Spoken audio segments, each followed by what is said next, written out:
There's been growing public outcry about the rising cost of living in Nigeria. This has led to protests in some states in Nigeria, and the president has reacted to the crisis of cost of living by taking some executive actions, including ordering the release of grains from the National Reserve to force down prices of essential goods. The National Assembly has also mooted the idea of a price control legislation, starting from Kano to Niger. Now in parts of Lagos, women and youth have continued to express their hardship and hunger through street protests, and no one can say where the next protest may erupt. Tonight, we look at how dire the situation is. What is the driving cause of the rising cost of foodstuffs? What actions should the government take in short term to mitigate this crisis? What are the long-term solutions to food sufficiency in the country? To discuss this is Dr. Sam Amadi, a RISE analyst. Welcome, Sam. Thank you, Chris. Is Nigeria truly sitting on a keg of gunpowder because of this food crisis?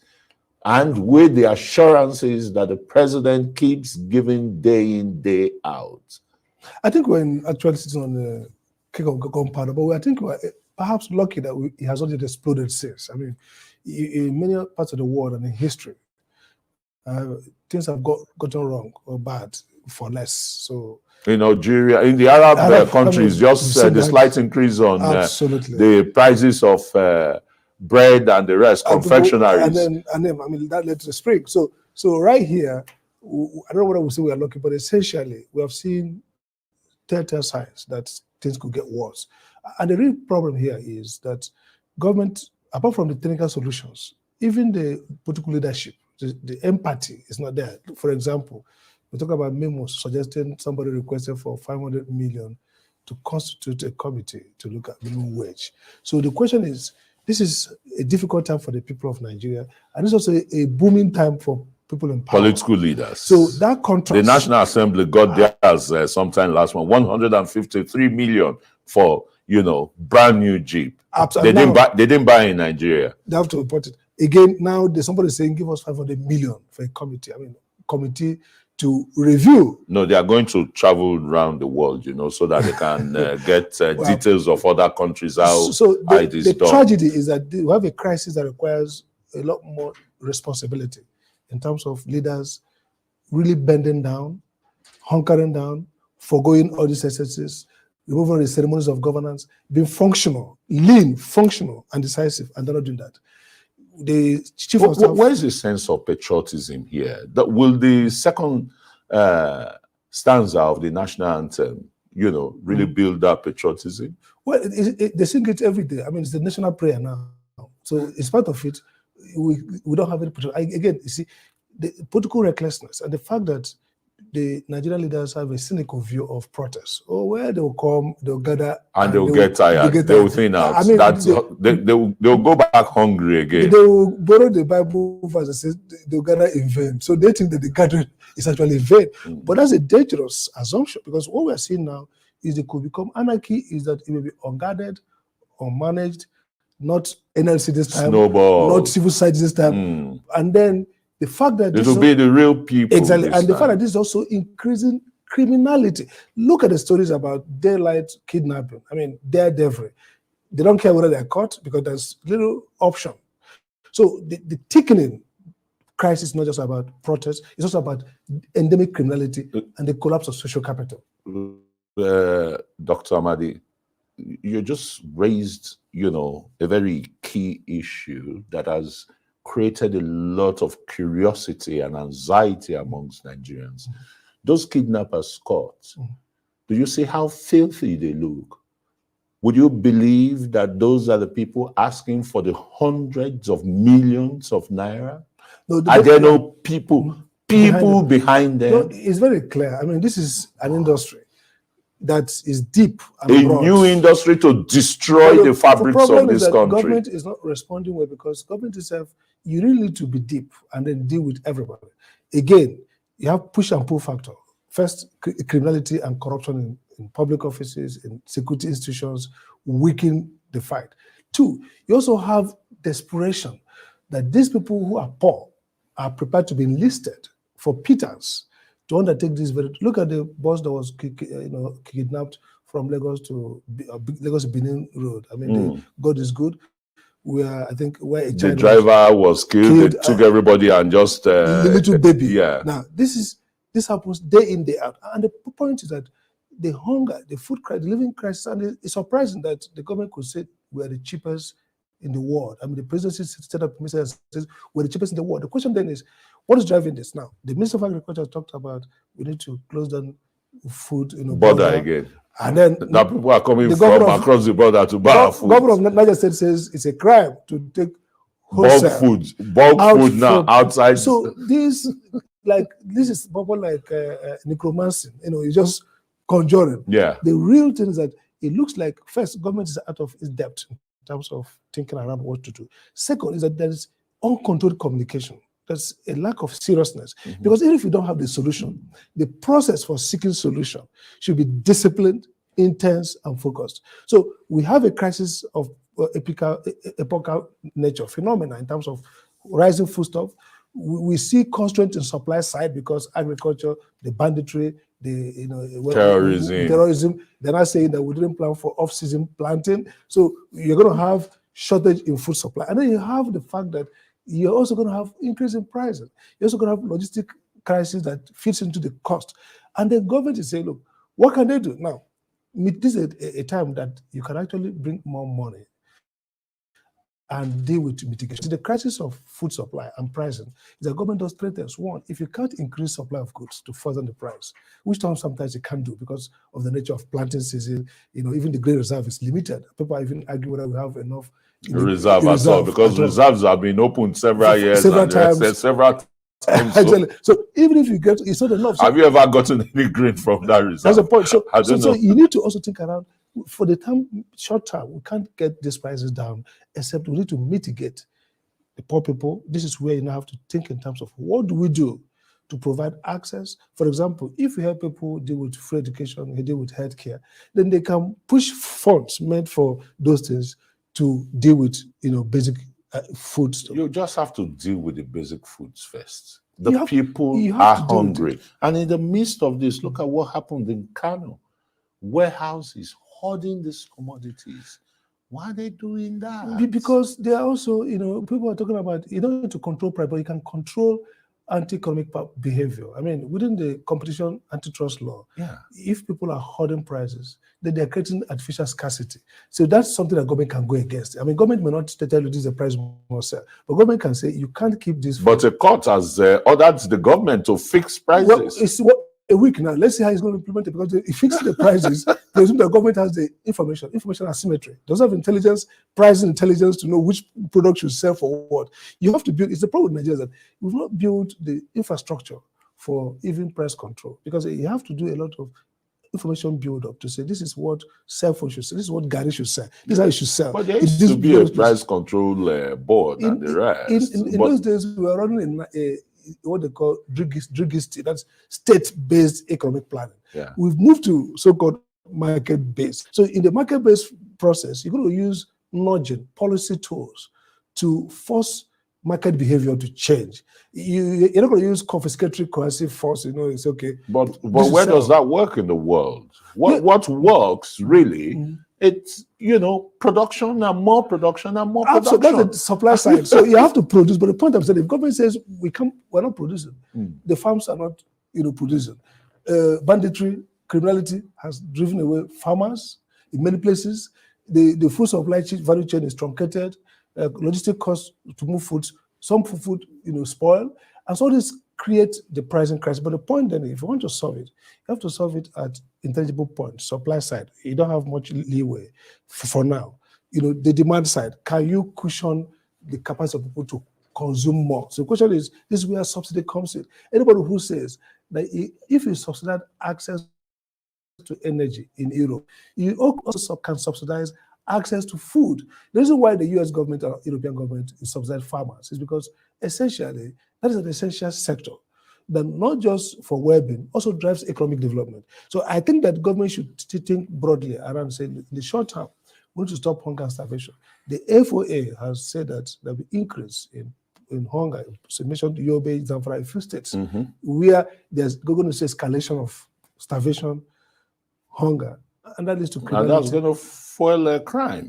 Crime. We saw in France and Germany how farmers, demonstrated against certain government policies for several weeks. Those places have security structure to mitigate, but we don't even have. If it's an upsurge of crime, we don't even have the capacity to mitigate it, to manage, to contend. So really, we are entering into a Hobbesian state that might be frightening. But the key issue here is that we need three things to happen. My view. First is symbolism. Government has to really become disciplined. You cannot be dealing with this crisis of epical nature and you are dealing with 500 million for setting up government as usual. Today I was coming for the airport and the ministers, if you see the entourage, they had to block everybody from moving until the minister. My minister, I think Minister of Immigration, so people. Minister of what? Of Interior. I mean, so it's really sad that at this time. The same minister again. At this time, they are still, living big. In squandermania. Living big. Illusion of grandness and grandiose, illusion. While the people suffer. So it means that they're not focused on it. They are cynical about this crisis, and they feel that somehow the people will make their noise and probably. I hope they are not. I hope they are not caught in the uprising the day the people will rise up against all this hunger, maladministration. And if you map it to the fragility index, Nigeria is one of the countries that are very fragile. If you look at the underdevelopment index, poverty index, crisis index, fundamentalism index, everything is bad. So you don't want to have food crisis and all the anarchical energy can throw up. Just like the French Revolution, what caused it? And the problem with the revolution is that since there's no revolutionary vanguard here, our revolution will end up becoming anarchy and dangerous for national development. Oh, absolutely. We need to nip it in the bud by providing very strategic and focused, and that's what's missing. Empathy, compassion, speaking to the people, engaging them, and showing your hand, show that you are committed. You cannot live in luxury and why do people live in abject poverty. So this crisis can be headed off if government is responsible, disciplined, and then bring people together to seek for solutions, one of which will be deal with supply side, production. I mean, in the short term, it might not happen. In the short term, deal with mitigation, provide subsidy to the people. Look, any economics that says in time of their under consumption of essential products, that well-managed subsidy is a wrong economic choice, is an economics that has failed the first test that Dudley Sears set. To say, what's happening to poverty, employment, what's happening to inequality? These three tests what's happening to the economy. So you can't have an economy where people are starving and they are told that you cannot mitigate that suffering when your long-term productivity increases. That's not a good economy. And that's what government is thinking about now. What can we do to stop this starvation? What can we do to get people off the street and give them hope in the short term? And in the medium term, how do we improve the security condition, improve the macroeconomic condition, and then allow more food production to come in, and then help with intra-country transport, logistics to reduce the cost of food moving from one end to another.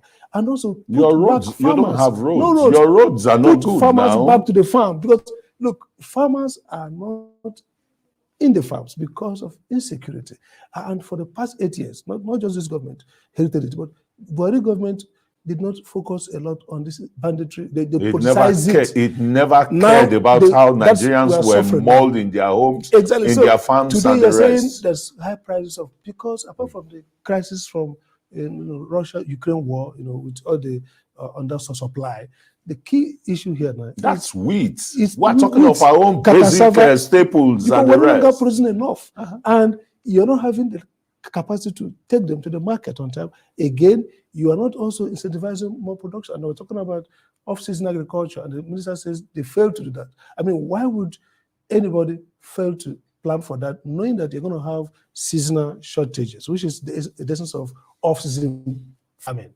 It's just like the issue of power. People say, okay, when the rains are in, you know that at a point you're going to have undersupply from hydro. So you plan supplementation. How do you put something on the grid that will take care of that shortage? That is the essence of governance. So what we're seeing now is that the government needs to, improve on its effectiveness, state capacity, But that doesn't go together with the level of the pompous business as usual. We see this consumption, we see all kinds of fraud, corruption. I mean, it's really sad that somebody can request in this time that a 500 million should be used to put together a committee to talk about whether we should increase wages. 500 million will go a long way to pay the wages of civil servants. Please, the government should set up a committee to come and review Nigerian media laws and the rest, so that you and I can be there.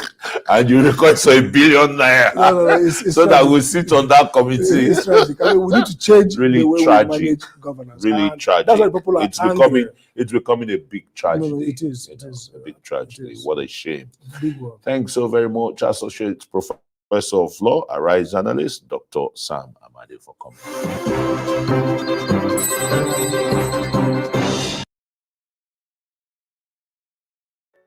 MRP Easy is an effective and reliable one-stop production planning tool for small manufacturers.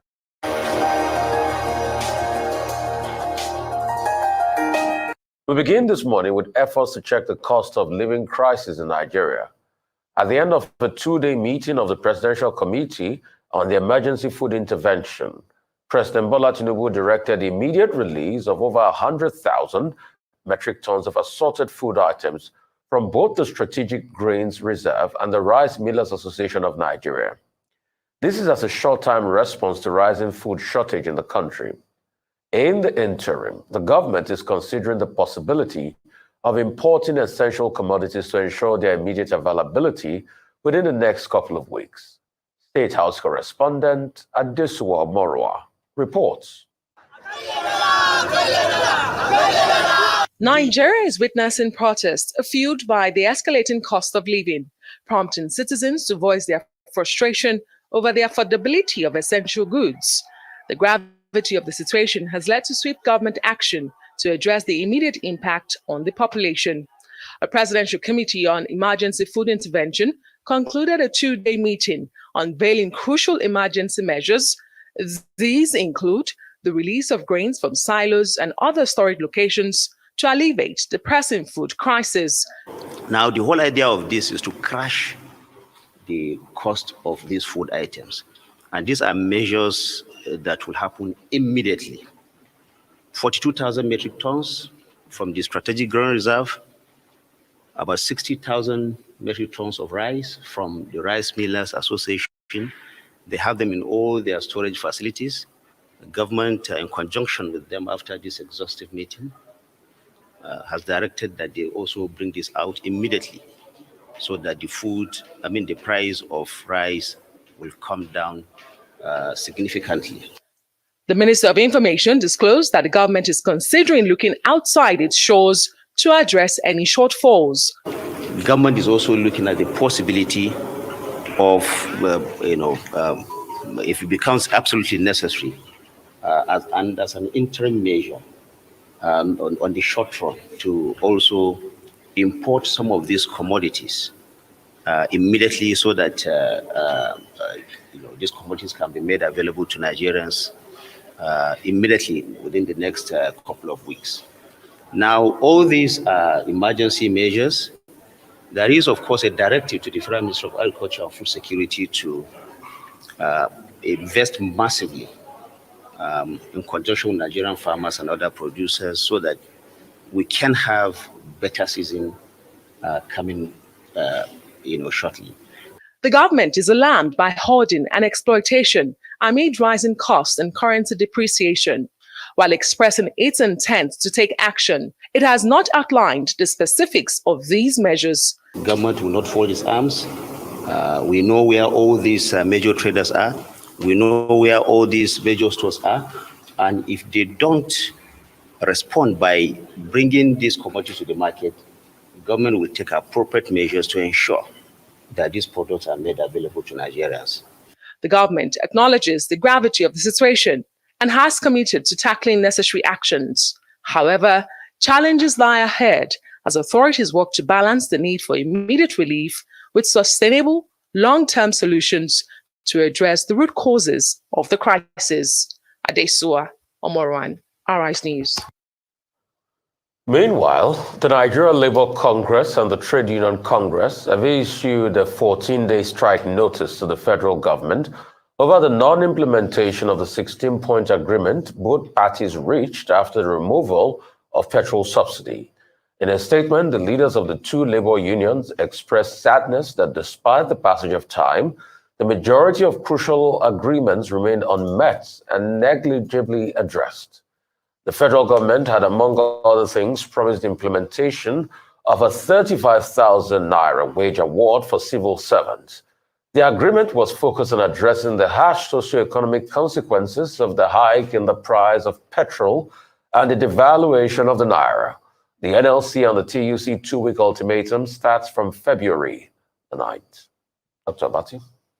Okay, two issues there. Let's take them one after the other. The federal government announced yesterday through the Federal Minister of Information and National Orientation that the government has now decided, with immediate effect, as directed by President Tinubu, to release grains from the strategic reserve. The exact type of grains that will be released, not clearly identified, but I guess they will be looking at beans, maize, millet, and, again, there's a certain uncertainty about the figure of what will be released. Some newspapers are reporting 102,000 metric tons of grains. Some are reporting 42,000 metric tons of grains. Well, if you calculate a ton, it's about 500,000.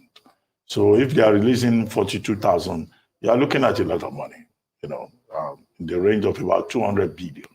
If it is 102,000 metric tons, you are looking at almost 500 billion. The question is, okay, who is going to fund the process? Where will the money for that come from? But what we can establish is that there is food crisis in the country, food inflation at 33.3%. According to MBS figures, headline inflation at 28.92%, according to MBS figure December 23. And the reality is that Nigerians are trooping onto the streets in Kano, in Kogi State, in Ondo State, in the Federal Capital Territory, in Minna, in Niger State, to say that they are hungry. So it's a good thing, the positive side of the story, to see the federal government of Nigeria responding immediately in the face of those protests. President Tinubu having moved food insecurity to a national security bracket, and also having declared a national emergency on food insecurity in July 2023. And now we have that committee meeting, including the chief of staff to the president, who chaired the meeting, the Minister of Agriculture, the Minister of State for Agriculture, the CBN Governor, the Minister of Finance and Coordinating Minister of the Economy, and the Minister of Education. So we have the result of their deliberations in the course of the week. So they are releasing grains. But these grains that the federal government is releasing from the National Strategic Reserve. Now, what is the state of the National Strategic Reserve? Nobody has told us. We need to know. Where are the silos that they are releasing from? Where are they? The major silos are probably in a certain part of the country. Now, what is the methodology for putting this out? Are they going to release through the Ministry of Agriculture? Because at that meeting, we had the Minister of Agriculture, we had the Minister of State for Agriculture. The fear is that if this is processed through the Ministry of Agriculture, let it not end up like a COVID palliatives. Because what the federal government is trying to do is a kind of, providing palliatives for the people. The last time the federal government of Nigeria provided palliatives, it resulted in crisis. So first, the methodology is very important.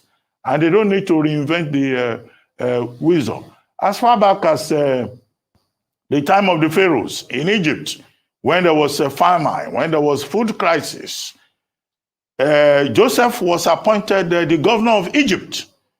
and it stockpiled food. That's also like a national grains reserve. And there was distribution not just to the Egyptians, but also to people who came from other lands to buy from Egypt at the time. Genesis 41, verse 37. But in Nigeria, when they want to distribute anything and provide palliatives to the people, it's always a problem. People will go and keep them in the warehouses. So I don't think that the Ministry of Agriculture will be the right department of government to do it. The second option, maybe they want to use middlemen. That in itself is problematic. The biggest grains market in Nigeria is in Kano, Dawuru market. Now, if they take it through the people in Dawuru market in charge of grains who sell most of the grains in Nigeria, how would it work out? These are the people fixing the prices. It's not farmers who fix prices. It's the people in the market who fix the prices. Now, in some other countries, they will have what they call commodity exchange boards. Where is the functional commodity exchange board in Nigeria? The purpose of releasing food from the National Grains Reserve is, of course, to modulate prices. So who is going to do that if we don't have a functional commodity exchange board? So the devil is in the details. But in terms of intention, yes, it's good to see government showing concern. As to the second topic, well, after the pump price of fuel went up following the removal of fuel subsidy, organized labor through the NLC and the TUC engaged government and said there must be palliatives for the people to cushion the effect. Now, part of that was that they arrived at, was it a 16-point, memorandum of understanding? And there were details there. One of those details was that by September 2023, which fell from September 2023, federal government workers will receive a new minimum wage of 35,000 naira for a period of 6 months. It was also agreed, just to be brief, because we can't list all the 16 agreements, it was also agreed that 100 CNG buses will be provided across the country to ease transportation. Now, 5 months after, none of these agreements has been met. The Minister of Information and National Orientation, again yesterday, was appealing to organized labor to be patient. Where we are is that organized labor is saying, well, that patience is running thin. After 5 months, they have not seen anything. We saw some buses that were being refurbished.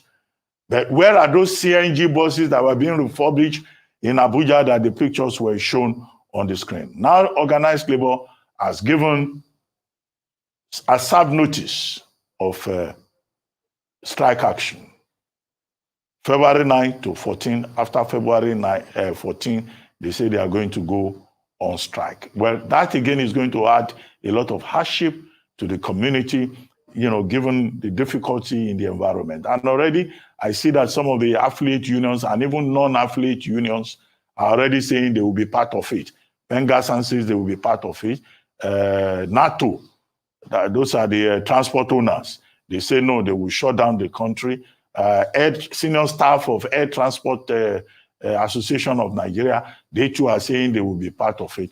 So can we again afford, with this hardship, for the country to be shut down?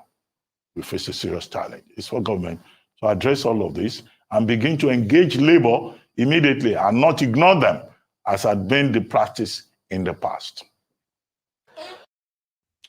Are you tired of getting lowball cash offers for your house? Not only will we buy your home fast, we'll also pay your next month's rent. So I like history because history teaches us a lot of things. I'll go back in memory lane, 1381, and this happened in England. There was something called the Peasants' Revolt against Richard II. The Peasant Revolt had started because of increase in taxes and the general economic malaise after the Black Death in England. And the peasants started revolting. And then it did speak volume about what England was. Today we're having the people revolt due to pain and poverty. And the truth has to be said. It's a domino effect. These things did not start today, but it has reached a crescendo because of our reactions. Number one, the government reacted to the protests. Yes, and I commend them for the reaction. But somebody will have also thought that they should have anticipated that when you remove subsidy and you devalue the currency at the same time and you've not been able to fight the galloping inflation, then you're going to have attendant risk and problems. And now you're having those problems, especially when you have hitherto legacy problems in the agricultural sector, insecurity, logistical challenges, high post-harvest losses, then there are going to be problems. Then when the government said they released strategic grain reserve, it looks like too much being said. I'll shock you. I think in 2022, during Easter Ramadan period, President Buhari said they should take 40,000 tons from that grain reserve. Where is the reserve? Is it the same reserve that newspaper reported in 2016, 2017, that the government wanted to give to the private sector the 30 reserves we have, grain reserves we have? Is it from that same reserve? So where is the grain reserve? Who is even operating the grain reserve as we speak?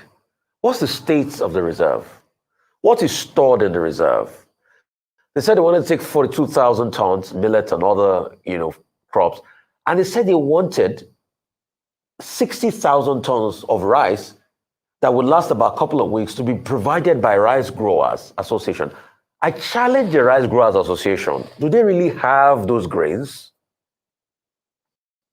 Are they grown enough rice? Is it not the same in Nigeria that we know that paddy is a big problem? Lagos State has a rice mill. Paddy is a problem, as with most of the rice mills in Nigeria. So where are the rice growers going to get that paddy from? Oh, where are even the pyramids? What's the state of these reserves that we have? And these are pertinent questions I'd like to ask, and I want them to provide answers. The other part of it that really excited me was the fact that government has not known that at some point they will have to import. Because that's the stark reality. And apart from importing, opening up the borders, but even when you open up the border, you don't have the price advantage any longer because CFR is now more than the Naira. So even if you want to buy from markets that are surrounded by the ECOWAS region, Niger and all of that, you still have to purchase in CFR, and CFR is 2 to 1 already. So it makes the cost higher. In the reverse, if Nigerian farmers were producing a lot, we should be able to sell more of that because our produce is now cheap. So you have to look for currency to be able to chase CFR, which increases the prospect of buying. So we're at a logjam as we speak today. And we need to look deeply into this. How much money will also be released to be able to import grains? And how would that money be administered?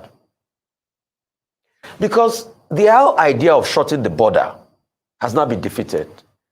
President Buhari shut down the border and increased inflation because he said he wanted food sustainability and farmers to be able to grow within. But shutting down the border has increased inflation, and the whole idea had come to nothing now. Because now we have a problem on our hands. We now have to see how we can open up the border. And when you look at it, trade with Niger is stopped because of the inter-regional crisis, and the border with Niger is pretty much shut down. So we have a quandary in our hands. But I would like to see how the government comes out transparently. It's at a time like this that we want the government to do well. We support the government. Yesterday, I was on a session where we're talking about export commodities and how much money they can make for Nigeria. Soya bean and commodities like that. Apart from buying to make a short-term case, the government should be able to think of mass cultivations of hectarage of land as we speak today, using improved seed varieties, cutting post-harvest losses with massive investment in the agricultural sector. Because I'm sure the government has not realized that agriculture is the real security, and it's very important. So how can we bolster the sector now? It will take a lot of massive investments. Agriculture is the new oil. We've always been saying that. When you look on the international market, Palm oil can make you what crude oil is making you if you invest in palm oil. The empirical research to be able to show that. Tope Fashion ourselves in the government now. On many occasions, Tope and I are debated the viability of palm oil. Tope is in the government. He serves with the vice president as we speak today as economic advisor. He knows these facts. So we've always constantly talked about it. Is it not the time for us to be able to look inward? Then also bolster our technology and service sector. Because you see, if we use this time properly, it could be our finest hour. But the problem I have is that we don't have the capacity to be able to introspect and think on how to bring ourselves out of this economic situation. Because we're there. But it's only thinking that can bring us out. So how quickly can we bring about those reforms? Stemming time of post-harvest losses, cutting the role of middlemen, massive investment in cultivation and cropping across societies, also looking at cash crop and readily available crop, starting a scheme where almost everybody should plant at least a vegetable in their backyard, and also bringing about a behavioral change and attitudinal change to stop the mindset of people from constantly depending on imported goods and services. Also a form of substitution in dietary requirements. We are crucial times. We need all of this at this point in time. That's our solution. For the government as regards labor, for me, labor sort of like plays a game of teddy picker. And it's a game of all or nothing. This is the same labor that leads a lot of Nigerians that say, oh, things are wrong at this point in time. And we get it. But you get to a point where you ought to bite, you don't bite, you don't show action. So you lose your integrity. So people don't even know how to follow you in this regard. The question is it today that government reneged on those promises? No, it was since last year. And true to type, government has not been able to provide. I mean, the palliative we even talked about, how many people got it?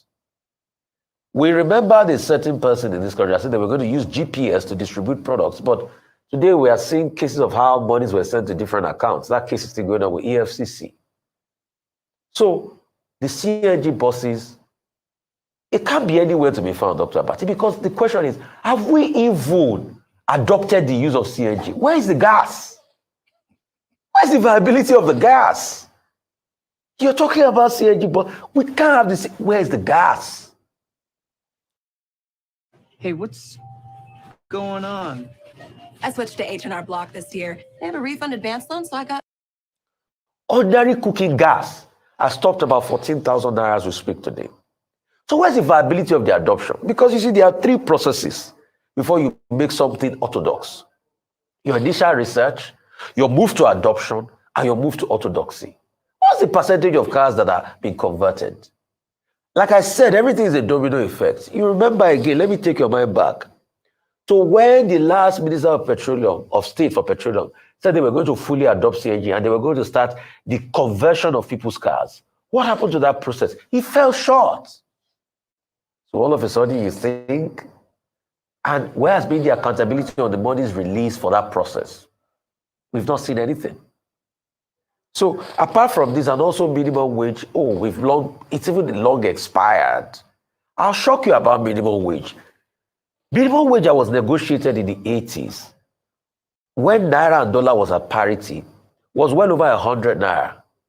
The minimum wage in 1982-83 is more than the minimum wage we give people today.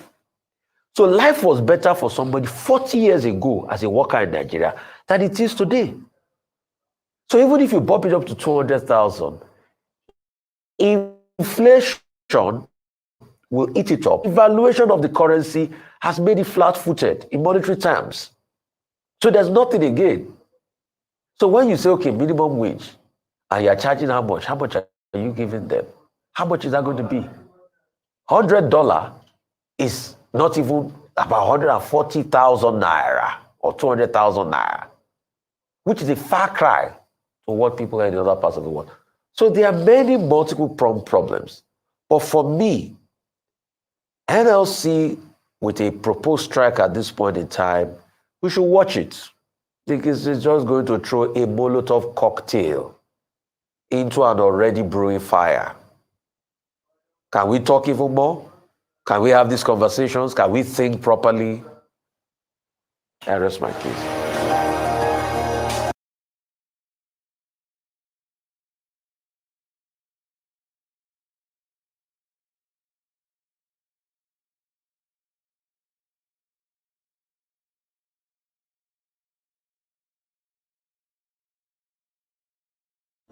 So if you're a youth and you are under 40, whether you're a graduate or you're not a graduate, and you're supporting Tinubu, orí ẹ̀ ti dàrú pátápátá. Orí ẹ̀ ó ti dàrú. In fact, sawdust ló wà nínú ọpọlọ ẹ̀, sawdust. I don't owe anybody an apology. If you're under 40, let me say it again, and you're supporting Tinubu, ọpọlọ ẹ̀ ti dàrú. If, in fact, your parents supposed to, if you're a graduate, your parents supposed to collect their money back from you. The money they invested in you by sending you to university, they're supposed to collect it back from you because you're a failure, total failure. Okay. I still don't know why a reasonable human being will support Aṣíwájú àwọn gbéwèrè Bọ́lá Adékúnlé Tinubu.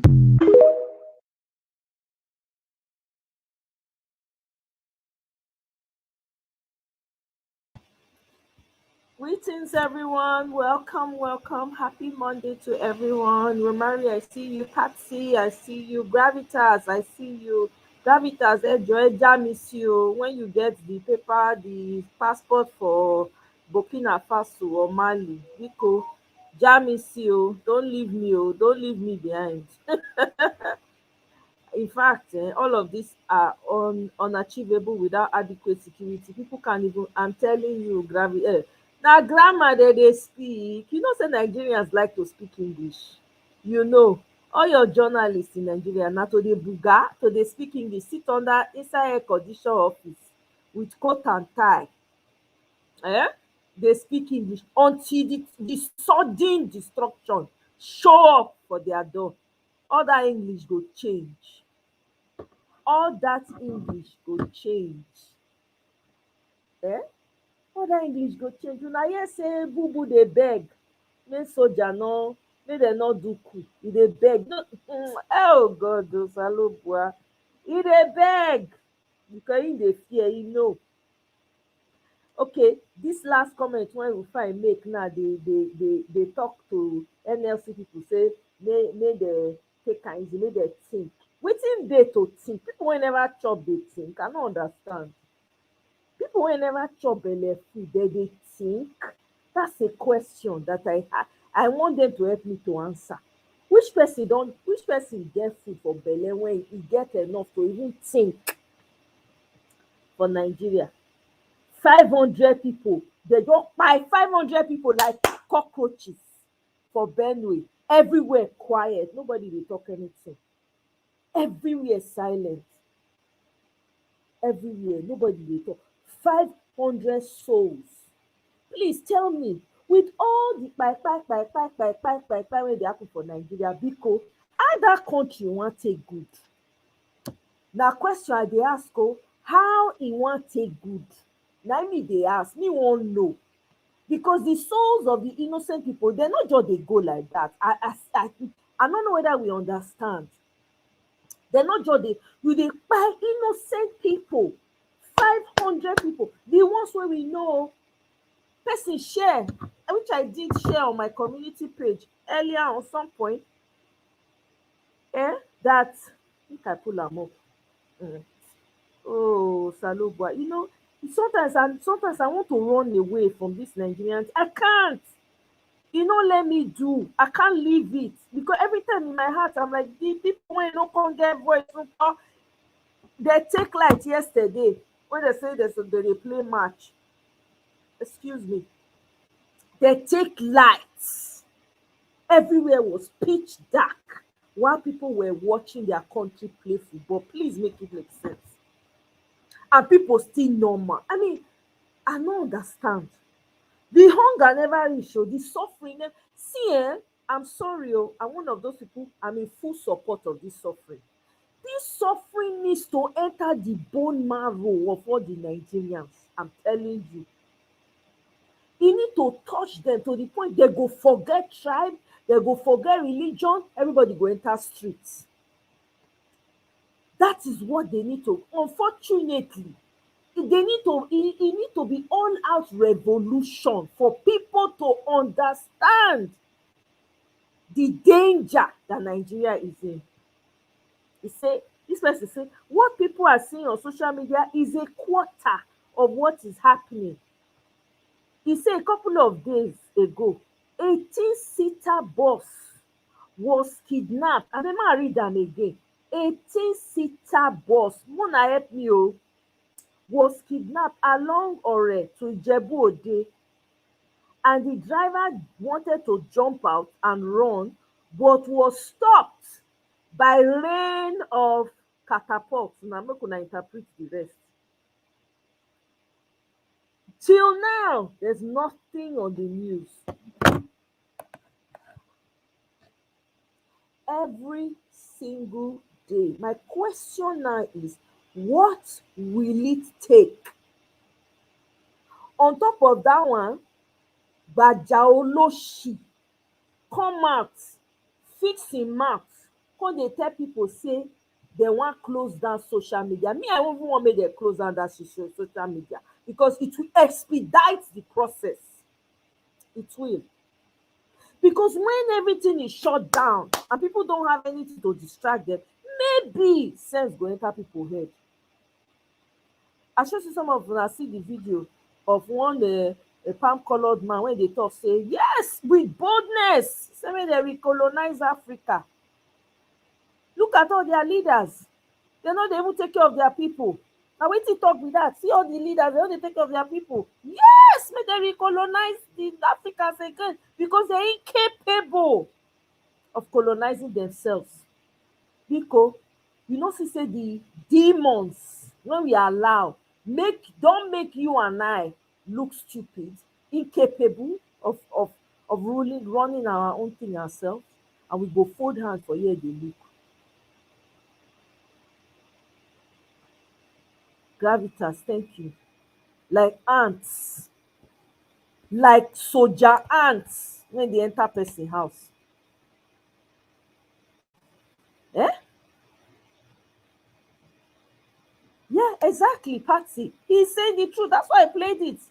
If you are below 40 and you voted for this man, and you were one of those coming on social media, because I know a few of them, and was talking about strategy, we need his brain, not his body. Omo, now your parents wasted their money on you. Sawdust now full your brain with no apologies, with none whatsoever. The man is now begging that the army should not do a coup. Can you imagine? Coup wey don suppose happen since. Meanwhile, Boko Haram just dey do wetin they like. Nobody dey so. Meanwhile, im wife, the pastor Tinubu, Mistress Tinubu, she went to Kano to go and see the Emir of Kano. Emir of Kano send a message to your husband. Tell your husband that hunger is finishing us. People don't have food. The suffering is loud. He don't send the wife message. Make una make this thing make sense. I'm so happy Nigeria did not win. I wasn't interested in the goddamn football. I was not. I was hoping that they would lose because nothing good should come to these people. How can you build on a land that is filled with innocent blood? Please tell me how. How can you do anything? When Peter Obi and Ahmed Dati were saying, first we start the healing, then we build. People don't understand. Do you know how much healing needs to go on that land, on that soil? Do you know how many souls need to be appeased? Is it answers we want to talk about? Innocent young people, the future of the country. I was listening to somebody on TikTok sometime, I think earlier on today. The woman was saying, with all Nigerians, and Nigerians who now go dey proud, stupid pride. I don't know wetin una dey feel like. There's nothing to be proud about. There's nothing to una go dey shout giant as in what? Wetin una giant for? Giant in no electricity? Giant in nothing.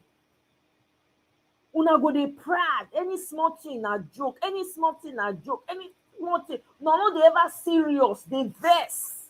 I no understand. The woman say, see, if World War III happened today, 50 million, this woman is not Nigerian, no. He say 50 million of Nigerian souls go. Why? You don't have any electricity, no better what's it called, healthcare. Nothing works. You have open sewers. Please tell me, or somebody will hear that video now and be abusing the woman. Some people were abusing her. I just say, you don't want to tell yourself the truth.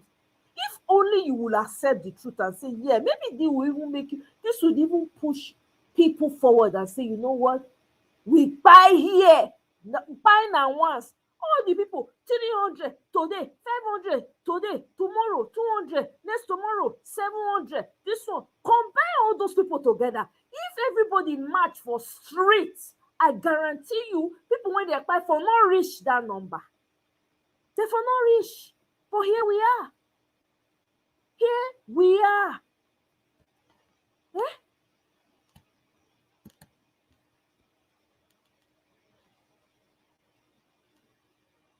Hey, they go buy for their sleep, or they buy while they are awake. The people wey they kidnap every day, the ones wey they use they do a tutu for money, the ones wey they carry for border they sell, the ones wey they collect, they harvest their this thing. When they harvest and they go throw away their carcass, the ones wey they kidnap, they collect money from people banta. You never know whose turn is going to be. It's a choice.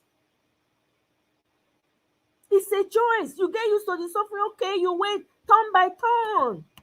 That's what it means. Can they welcome? Oh? Eh? That's what it means. With the people, they just, oh, they're afraid, they don't want to die. But people are dying every day. 500, just like that. That's not the one when they talk about. That's not the one when they talk about. If all of us when they diaspora come out, everybody all over the diaspora say all the see Congo. See, una see the people for Congo, una see the protest when they hold for UK, abi where they hold that protest all over. Wetin they do us? When a Plateau State own happen that day. Now so I shout, share the thing for Twitter, share. Not one person reached out to say, okay, you know what? Yeah, let's make this happen. Not one. There's something fundamentally wrong with us. I'm telling you. There's nothing you can tell me again. There is something wrong. People just they pie as if they be ants. Nobody cares. Everybody just they talk, they do their own, they go. Tomorrow now, people, and then when they go start BBN Nigeria, so they go see them, they run like bees up and down the place. Meanwhile, the people they bring for the big, okay, even see the football self when they play. Not one of the players say for the waiting they happen for Nigeria, may I wear t-shirts, may I wear face cap. Nothing. How do you let the world know? Congolese players, when they come play, they pay a homage to their people with the signs when they make. Wetin they do us for Nigeria? The players, our players want to see, they want to see, they don't know wetin dey happen. They want to see, they don't hear about the massacre for Plateau, for Mito Bet. They want to see, they know they hear about the hunger when they house. They want talk, say they don't know.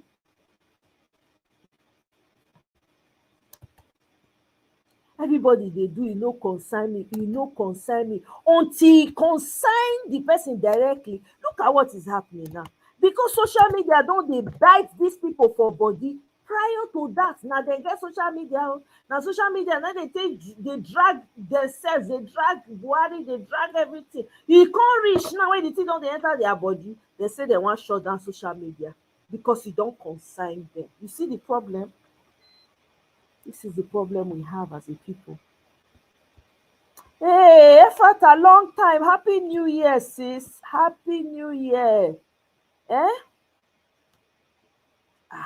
We try. And do you know how many times I've said, you know what, I'm tired of this Nigerian matter. I don't want to talk about it again. I want to move on. But you know, let me do. You know, let me come off for body. How many times I don't come here now since after the election?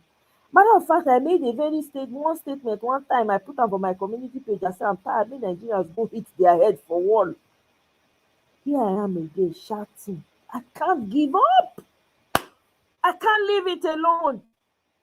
Because there are people who are crying, who don't have a voice. There are people that don't have lights. They don't even know. Children, when they're born now, they don't know what electricity be. They don't know what it be like to get lights.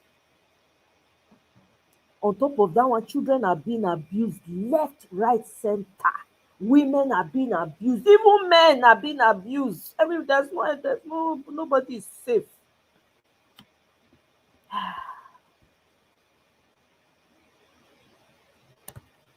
Yeah, you're right.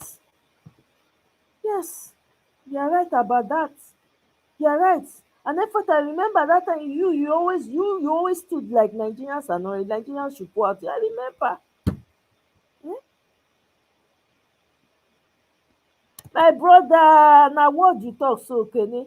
You not criticize him brother when he did there. Hypocrites, all of them. Hypocrites. Thank you, Gravitas. Even Senegal, Hola for their leader. Thank you. Nigerian players, you don't want to tell me that they don't know the suffering of the people back home. That's my question. Do they want to? Nobody even do t-shirt. Okay, they put their name. They go write hashtag free the wetin dem dey call am stop the massacre. Nothing.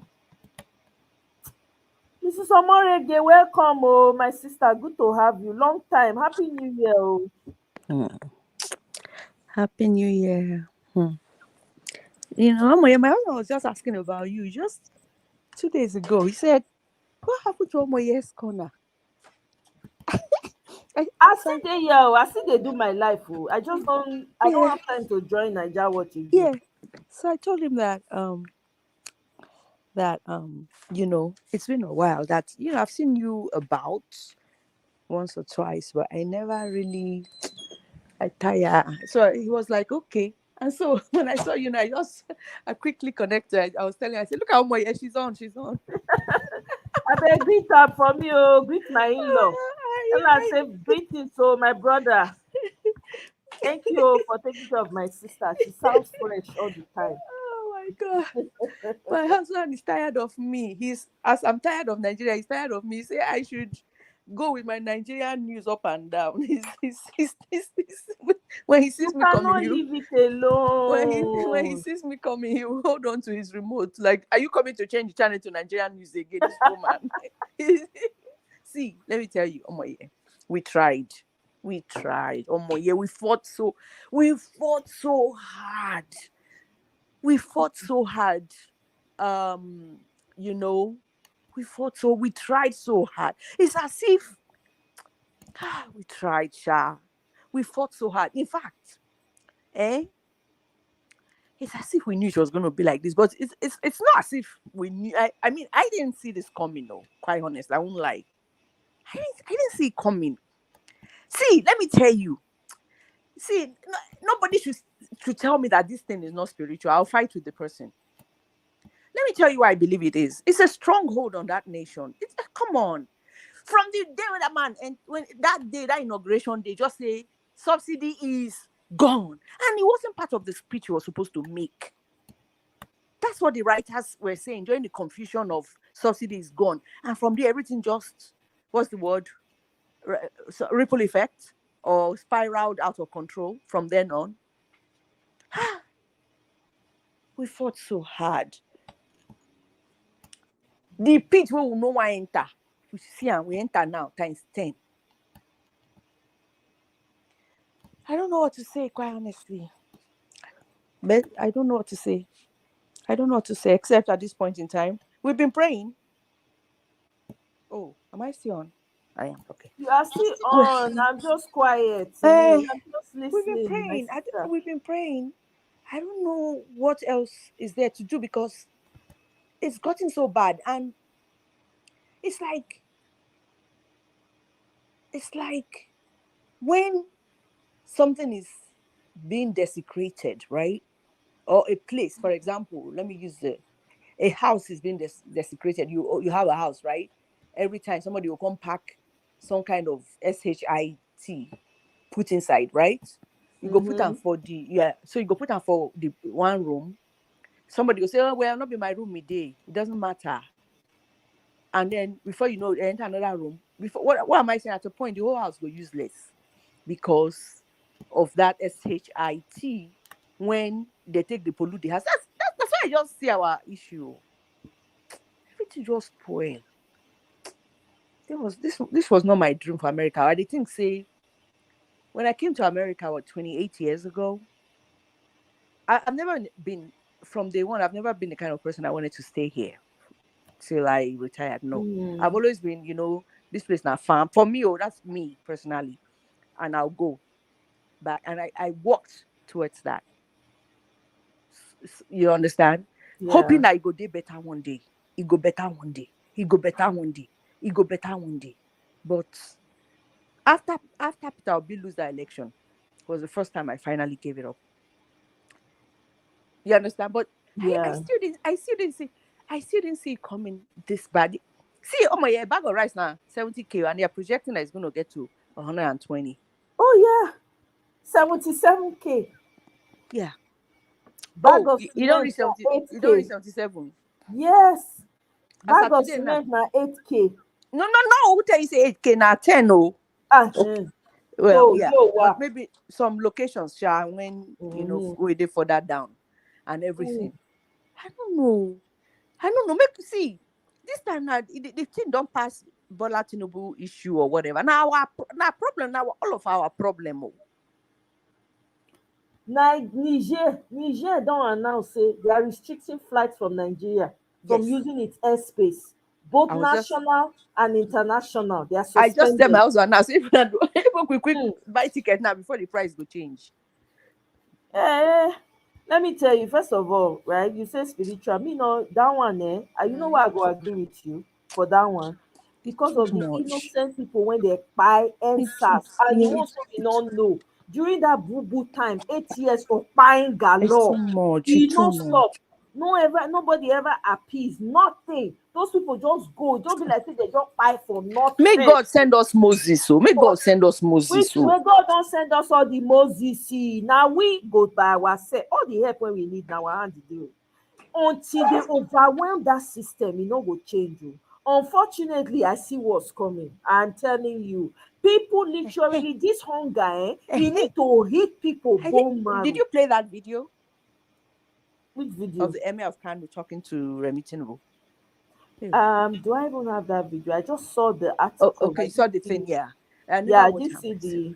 Yeah, I saw where the Emir said you should please tell her husband. Yes. I won't see her.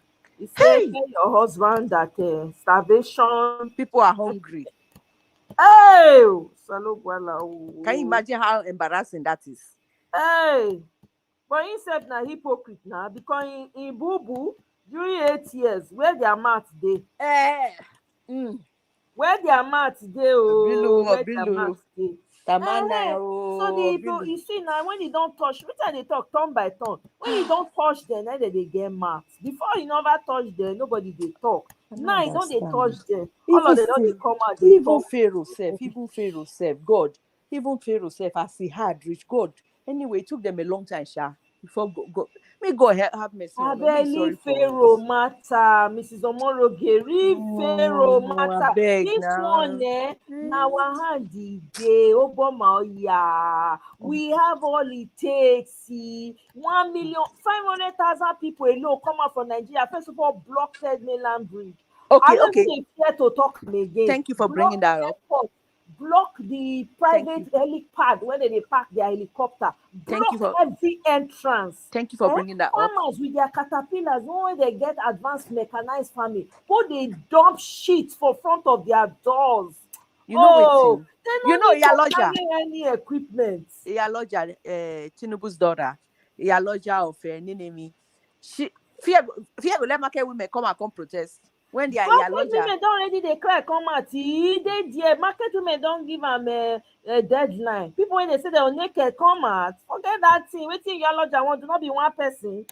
If all the market people overwhelm the girl, where one pass, no matter the number of bodyguards when they move with. See, we never ready. The hunger never reach. When that hunger reach, people they buy themselves. People they drink Yes. sniper every Yes. day. Yes. People they drink otapia every day because of the difficulty of living in your own country. What is the point? Now when that hunger go enter people bone marrow, people go pack come out say, you know what? Akukumari is working And there. that's what I'm saying is spiritual. The fact that they are not doing that though, that's what you're not understanding. When people They've been supposed to talk, they're not talk. beaten down, traumatized, re-traumatized. They come out, they buy them, they buy a few. By the time they buy people for your front, how many times you will get to a point where you will break You didn't numb. spirit. You can't dey numb. You say, abeg, let me just survive. Let me just try and survive. Let me just do what I can to survive. That is what they've gotten them to. It's not normal for any human being when you push them like this, they will just not do anything. It's not normal. Those people have been traumatized. When we the observer, we are traumatized. Yeah, I don't know what to say. I'm dumbfounded. My sister. It's beyond I don't know what to say. It's really I don't know what to say. It didn't affect everybody. I feel for our people. I don't know how they. I have my best friend retired back to Nigeria 2 years ago. She did Ogun State and Lagos border right there. She lives right there. And when she went there, she was like being very philanthropic, like giving out food and all that. She now said that last Christmas she actually now ran out of food and stuff like that. So we're sending money to help her out. But she said that every day people knock on her door because they don't hear say, there's somebody hungry, they catch us. We're hungry, we never chop since 2 days now. And all that. We're overwhelmed. We don't know what to do. So many people. And I don't know. I don't know, Maya. I don't know. I don't how do you think we can come out of this? How do you I don't make we bring already give you solution. solution. Everybody need to everybody for Nigeria need to be on the streets. Revolution is the only way out. No voting can get you out So of this. go they laugh us now. Showore don't come out talk now. Showore don't come out talk. Say the only solution is revolution. He don't sit down doing thing and the interview him and Aisha. I will play the video for you some days ago. He said that's the only way out. Election will not get us out. He's not laughing because it's affecting him too. It's affecting everybody. Who are you going to laugh? It's affecting everybody. That is the only way out. Unfortunately, the time we would have used the election to get these people out and fight. People, yes, people will buy. Absolutely. But if we not reach the number when they fight today. So I went to a high school in Ijora, Badia, right? That's my high school. A lot of them, Emilokon, that time, in fact, my high school WhatsApp group was intensely divided. It was really bad. A lot of people. When we used to think that because we grew up together, Christian, Muslim, and we thought we were one. We used to think so. And that it brought out the devil in these people. And unfortunately, now those people, they are no one mention their name. Now them 9 days the lowest economic ladder pass where they support Tinubu. Do you know that Christmas time or so they come they talk say make people bring money come. Who you want to make you bring money come? The ones where they talk say Lagos is now we get Lagos. When we were also born and raised in Lagos because our parents are not from Lagos. All of a sudden, because of Tinubu, you now say okay, Emilio Khan and Lagos is not a no man's land or whatever they were saying. What am I saying? That election divided us really bad. And quite honestly, after that time, I not commot myself for the group, but I know they active again. And when Christmas come, they say bring money, I not send money. But now who they suffer them now? Because people from the other parts of they are economically well to do. They get money, you understand? Because of say they be business people. But this would not them be, petty traders, not them be, I'm not saying, jeez. Yeah, bam, ordinarily to make mouth, now they know fit for group, they just quiet, bam, bam, bam. All those people then. Now when they talk, said they made us feel so bad. I'm like, I never saw myself that I wasn't a Lagosian, even though my parents are from, because I was born and raised there. See? Yeah. For the first time, Exactly. All these people, all of us go school together. I thought we were all wow. Shame don't catch them. Now, all of them, but guess what? Now they're hungry now. They are the ones begging. Make I play this video, make we listen. Ìjọ tí èpè yẹn bá wá kan wá lómi inú déwájú Ọlọ́run nǹkan ó parọ́ wa láì sínú mú gba èpè lẹ́nu wa. Ìjọ tí èpè yẹn bá wá kan wá lómi inú déwájú Ọlọ́run nǹkan ó dàrú. Ẹ filẹ̀ fún náà ó ṣiṣẹ́ lọ. Àfi kí wọ́n tètè tú nǹkan mẹ́ta yìí ṣe. Ṣẹ́rí nǹkan mẹ́ta yìí tó bá ti kọ́kọ́ tún ṣe náà ẹ gbàgbé ìtókù. Àárọ̀ kọ̀ọ̀kan dẹ̀ wá wọ́n máa gba àdúrà lẹ́ẹ̀kọ̀ọ̀kan. Afẹ́rẹ́ ọmọ fẹ́ ṣe díẹ̀. Ṣẹ́rí àkọ́kọ́ ń bẹ̀ ó náà ni pé kí wọ́n tiẹ̀ kọ́kọ́ wá bẹ́ẹ̀kọ́ ó ṣe wálẹ̀ náà. Èmi ò wulẹ̀ bẹ̀yìn kẹ́ ẹ jẹ́ kó wá sí 19 naira. Ṣẹ́rí 220 2000 tẹ́lẹ̀ yẹn ẹ bá dà padà síbẹ̀. Ó ti alọ́run báyìí. Ṣẹ́rí 250 230 tẹ bá fẹ́ pàápùtà yányán 500 naira ká máa fi ra 3 litre.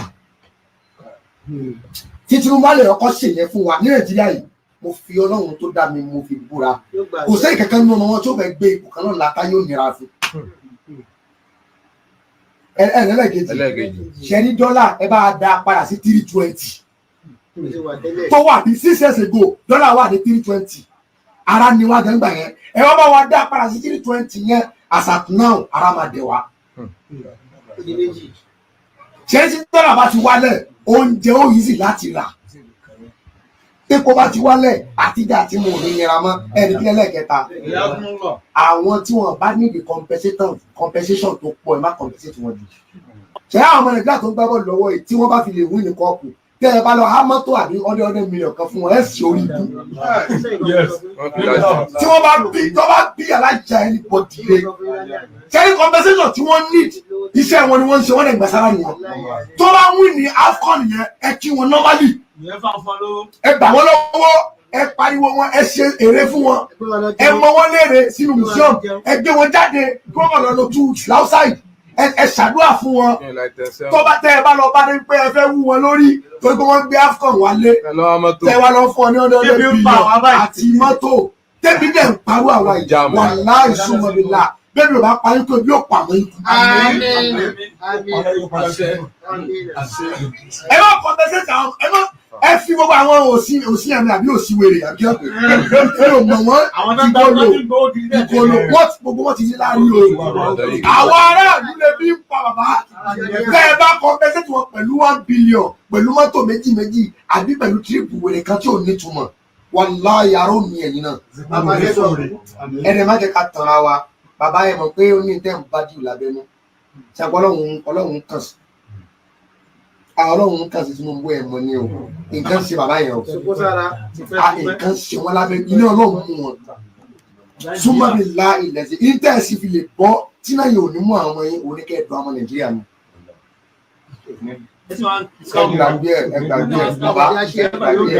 ẹgbàgbé láyé pọ̀ by December our refinery will be done. Ìdánù bàbá tó bá jẹ́ pé kẹ́ ẹ dá subsidy padà lára òfin dèwà díẹ̀ ẹ kọ́kọ́ bá wa dá padà náà.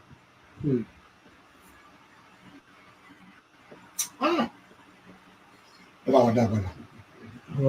Ẹ jọ̀ọ́ sẹ́ni gbogbo ọ̀rọ̀ tẹ́yìn wèrè tẹ́lẹ̀ mọ́ sọ pé ká pín yà Nàìjíríà yẹn tá a bá pín àwọn Yorùbá lájẹ ìyà jù. Báà àtàwọn tó sọ̀rọ̀ ìwà náà rè. Àwọn aláṣẹ kí ni? Báà tó sọ̀rọ̀ ìwà náà rè. Yẹ́bùkọ̀ Sànáwù àtẹ̀sà abúlé à.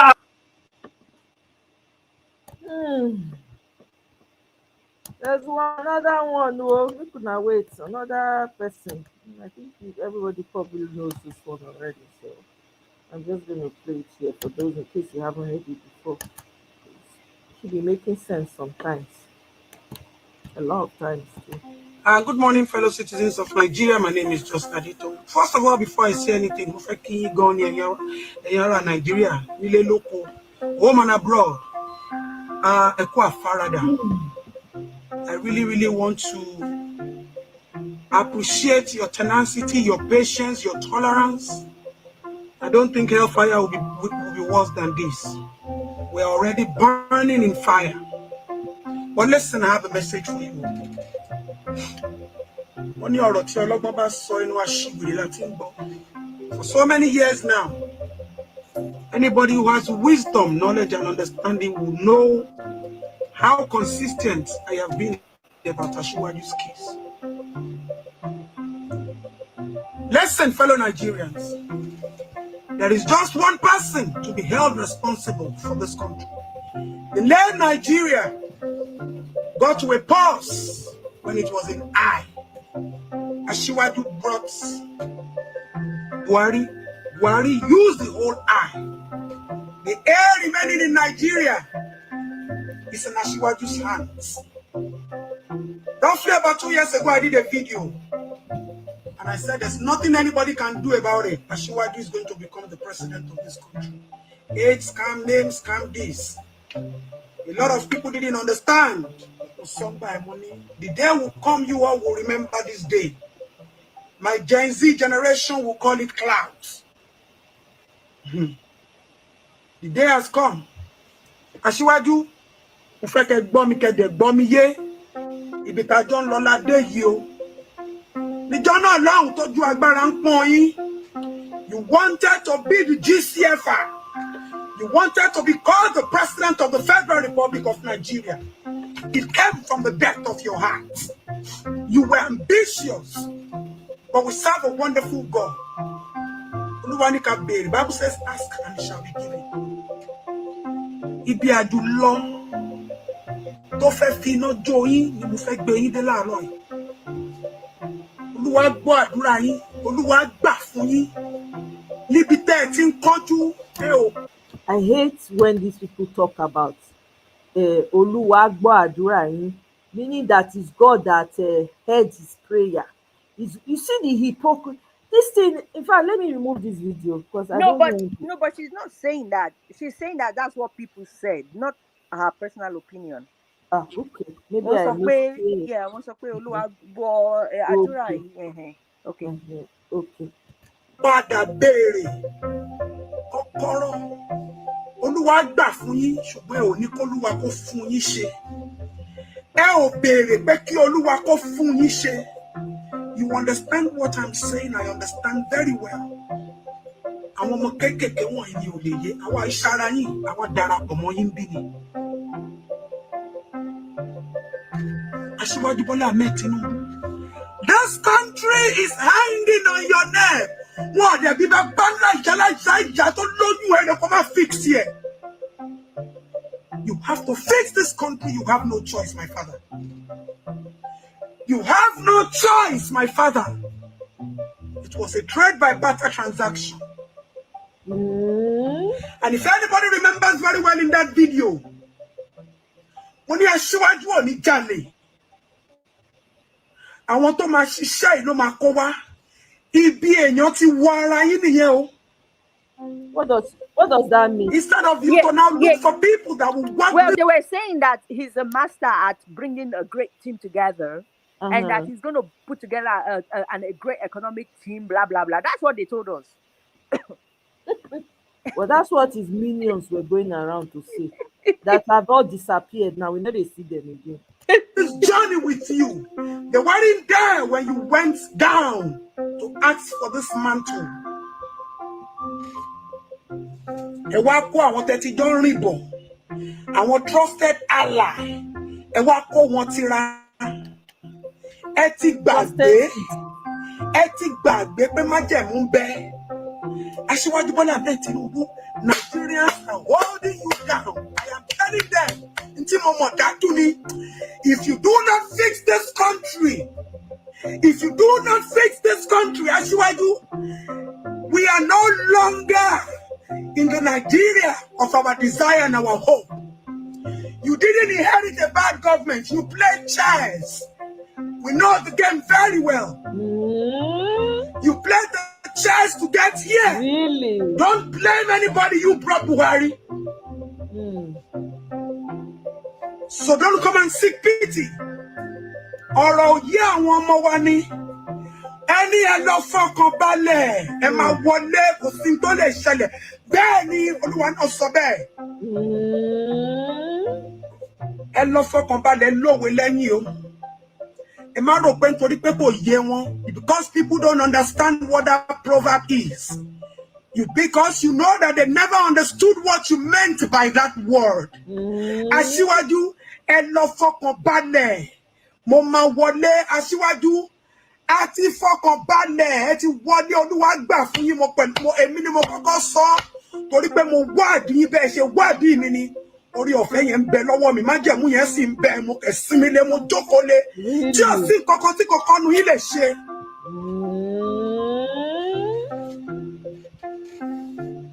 This generation is carried away. We are focused. Our children have become professors of crime. The medical system is not working. Insecurity has taken the mantle as the chief of operation. Dollar and pounds cannot speak anymore. People can't trade anymore. People can't run for medical support anymore. Even the people you call the APC members and all of them, they are languishing and mourning and crying daily. Aṣíwájú Bọ́lá Ahmed Tinubu, Bagu, fix this country. If you do not do it, as a matter of fact, there is nothing if you do not do it. You must do it. This is not a threat. This is a responsibility hanging on your neck. Remi is aware. Emo Besheri. Emo Isetegbe. Emo Eretesa. What? Be babala, father Ida. Nigeria wallet. Yes, you can't afford to allow this country to sink. I dare you.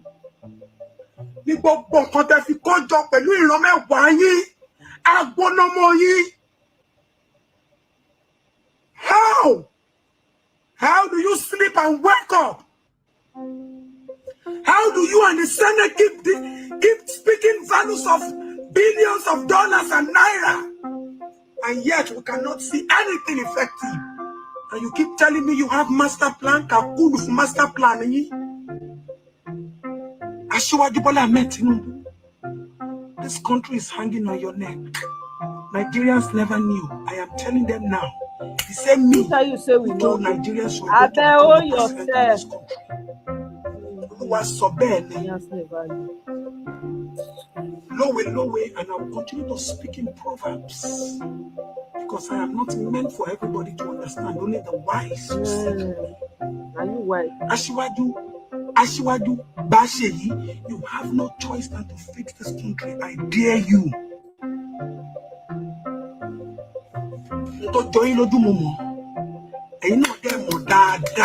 You understand very well that this country is hanging on your neck. How you want to fix it? Father, go back and ask for that key. Olúwa gbọ́ yín, Olúwa gbà fún yín, ẹni pé Olúwa kó fún yín ṣe. Tell God to give you the grace to do it. Which God? That's the question. Which God? If we do not begin to see change, GCFR, hey, orúkọ ìyá ọ̀sọ́ mi, GCFR, Aṣíwájú Bọ́lá Ahmed Tinubu, Nigeria is hanging on your neck. The blood of this country is hanging on your lineage. The bloodshed in this country is hanging on your lineage. Clean and wipe this country. Everything happening in this country is on your neck, Aṣíwájú Bọ́lá Ahmed Tinubu. Find a way to fix it. Remi Tinubu, find a way. Tell your husband, the time is near. Tell your husband to fix this country. I am warning you, and I will continue to speak my truth and nothing. You can do everything humanly possible to bring this man down, or you will never take the truth away from my mouth. Fix this country. Nigeria is hanging in your neck. All this ones you are doing, any preamble. Màá dáná jó yín, ẹ ò ní ríwájú lọ, ẹ ò ní rẹ́yìn lọ, àfi bí ẹ bá tún orílẹ̀-èdè yìí ṣe. Wọn ò bí bàbá ńlá àwọn tó ń ro yín lágbára, kò sí nǹkan kan tẹ́ dá lè fi òtítọ́ ṣe. Unfortunately, our younger generation, they don't understand the gravity of the failure that is going to occur if you fail to fix this country. They are carried away in their own lusts. They are carried away in their own strength. They have nothing. They are not expecting anything from this government. They are not expecting anything from our leaders because they are no longer leaders of tomorrow. A lot of them have become professors of crime at the detriment of who they are supposed to be because of the same government. You have failed them. You have failed the youth. You failed the adults. You failed the old. You failed the aged. Asiwaju Bola Ahmed Tinubu, fix this country. Nobody is begging you. You owe this country. You are indebted to this country. Let nobody be deceived. You must fix this country. You have to fix this country. I have no other place to call my motherland. And everything supersedes. The spirit of humanity. The spirit of humanity supersedes everything. And that spirit, you have to find a way.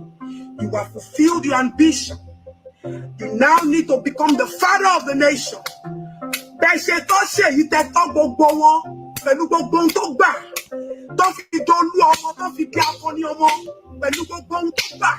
You have to. Everybody is your children now. It is no longer Sheye and this and Tom.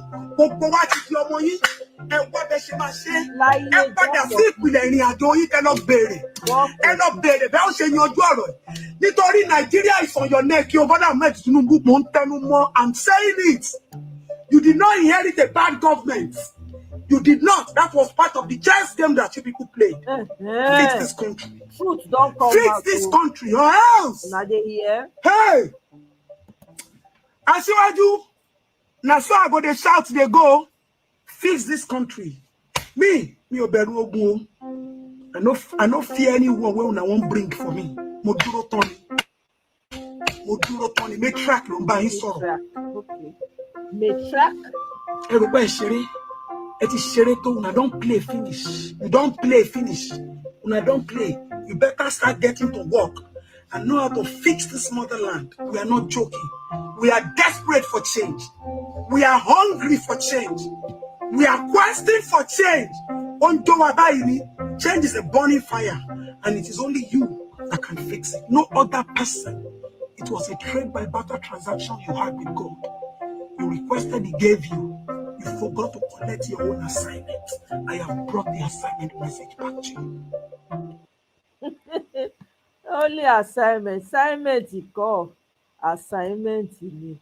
All these people, it was clear, everybody with common sense knew that man had nothing to offer. Whatever they did behind the scene don't mean jack. Anybody with head, with a correct brain, say, oh, na format. Everybody don dey kalo, they don dey car. All of them they come out now, they talk the truth of the things where they happen for back. Wetin concern us? Look at the state of the country. Well, it will continue to go down until the people themselves. Ahmed Dati don talk am. Make I play that video because I no want to use my voice today. Na soft voice now I want to use today. Ahmed Dati don talk am. He don tell una before. He say when Nigerians are ready, they will take their country back. Omo kò jù bẹ́ẹ̀ lọ. I want us to lis ten. I like this. You know me, I like Ahmed Dati. Violence dey sweet me. E dey sweet me on a different level. And when they talk, they push people, like say like say nothing fit happen. Anybody with two sense for head know. He know. Yeah. Na rake, all this rake when they rake from Buhari time, come enter Tinubu time. Who did not know that there was no future in this man? Man no even fit stand on his own. Every tutu Eke market, he don go collect, he don go receive water for inside him body. Whatever it is that they are using to prop him up, we don't know. Subsidy is gone. Exactly. Now you spoil everything so. Oh, I beg you. Can listen to Ahmed Baba Dakchi. I too like this man. Make I go where the action dey. Let's start from here. What were your fears and concerns? Because he's obviously been sworn in and the world hasn't come to an end, has it? Nigeria may come to an end if the world doesn't come to an end. But very valid question. I feared for Tinubu himself, for himself, from himself. I feared for the reputation of Nigeria. You see, the international profile of global leaders has risen astronomically to the extent that royals even discipline their own. Look at the profiles of gentlemen like Xi Jinping of China, all across the world. All of a sudden, we were faced with the dilemma of having to present to the world who our own president to be was. And I was one of those who knew that the answers were not good. The whole country would be put to shame. The last time I spoke, I nearly brought Tinubu's ambition to a screeching halt. This is evident by the events that followed immediately afterwards. One minister wrote the DSS on his company stationery. I don't know how that is possible. And another minister, skipped ECOWAS, skipped AU, and went all the way to Washington to report me. And Nobel laureate, a very, very senior citizen, inviting me to a national debate. And I'm not that smart enough, even though my dear good friend Chimamanda acted on my behalf. And then DSS coming out a week later, under duress, of course, you could see, to do the bidding of that minister. This shows they were scared. My simple point was that no constitution or any part thereof shall be breached in order to install a president. And if that is done, that presidency will remain unconstitutional. And I remain on this point. I pointedly say he must not be sworn in. They have gone ahead to do it. It is not the first time. Out of 16 heads of state stroke presidents of Nigeria, 9 were not elected. 7 were, out of that 7, 1 still remains challenged, Alhaji Tinubu. Challenged. And that is because of the constitutional breach. Now, my attitude from day one was that based on experiences, let's forget anything electoral. I know the system deeply. My boss, Obi, knows the system deeply. Let's go for the constitutional point. Yes, of course, there is that issue of the forfeiture. There is the forgery, but the clearest one we could get was on the FCT point. Now, get that FCT point, get him not sworn in.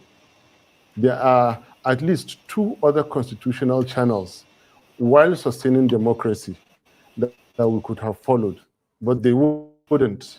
Right. Well, in that regard, it must have been another aftershock for you then, because both the Election Petitions Tribunal and the Supreme Court have affirmed President Tinubu's victory. I wonder to what extent that has left you personally, politically shaken and unsure of the ground. Point of correction. Point of correction. And this is where I respectfully differ. And it is within my fundamental human rights and constitutional rights to differ. The petition court and the Supreme Court, please quote me on this, did not actually affirm the success of Tinubu's presidency. They upheld the unconstitutionality of that election. and they are happy for it to remain so. And they have the power. Nobody can do anything about it. That is why we said it is an unreasonable show of force. If there was something we could do, we would stop it. But we are law-abiding citizens. That is why I'm here sitting with you today and still complaining. I was not shaken one bit.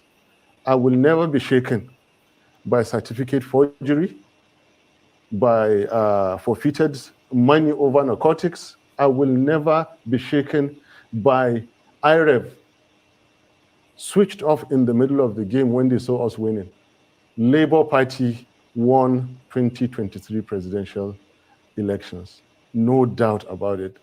They are cheats, they are bullies, and they have taken full advantage of the situation in Nigeria. When you ask me what is the situation in Nigeria, I will go ahead and tell you some fundamental things that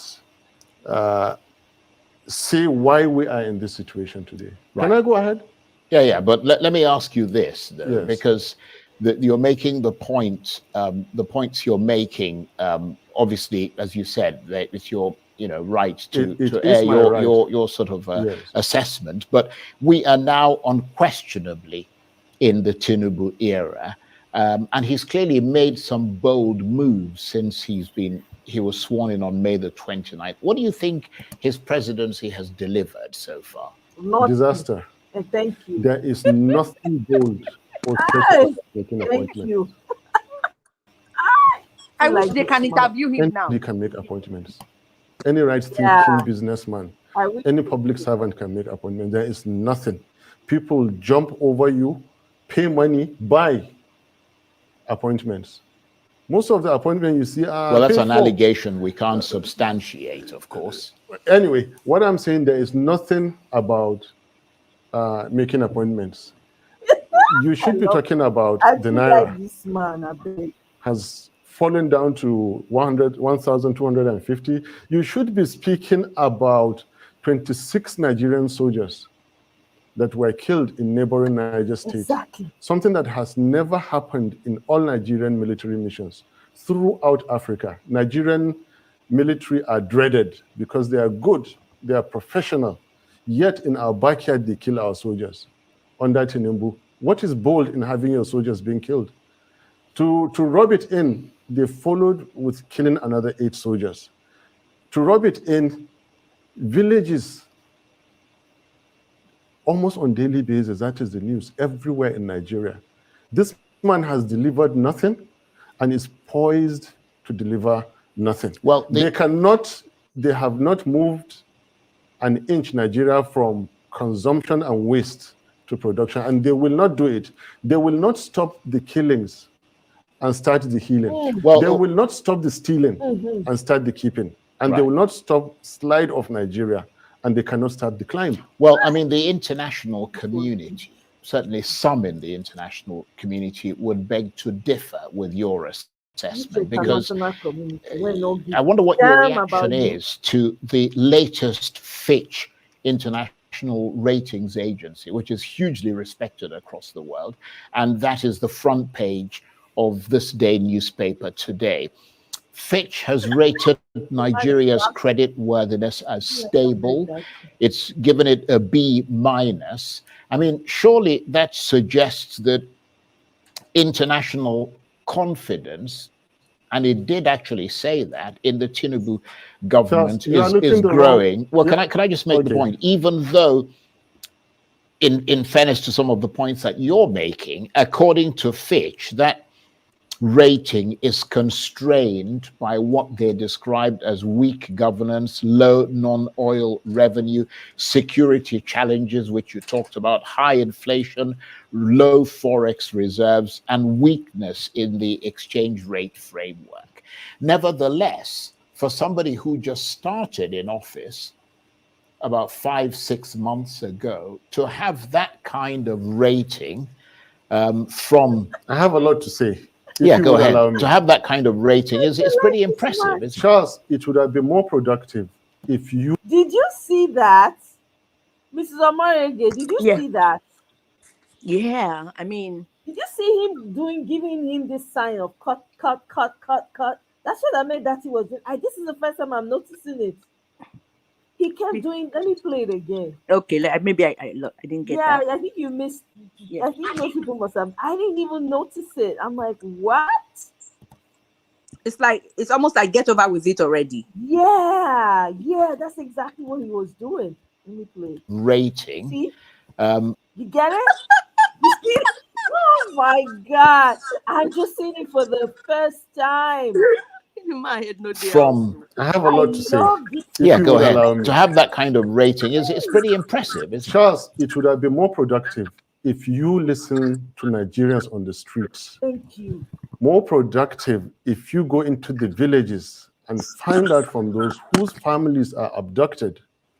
Find out from average Nigerian worker when they go to buy foodstuff in the market.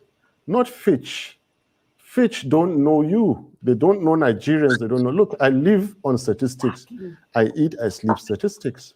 So does Obi. We create statistics.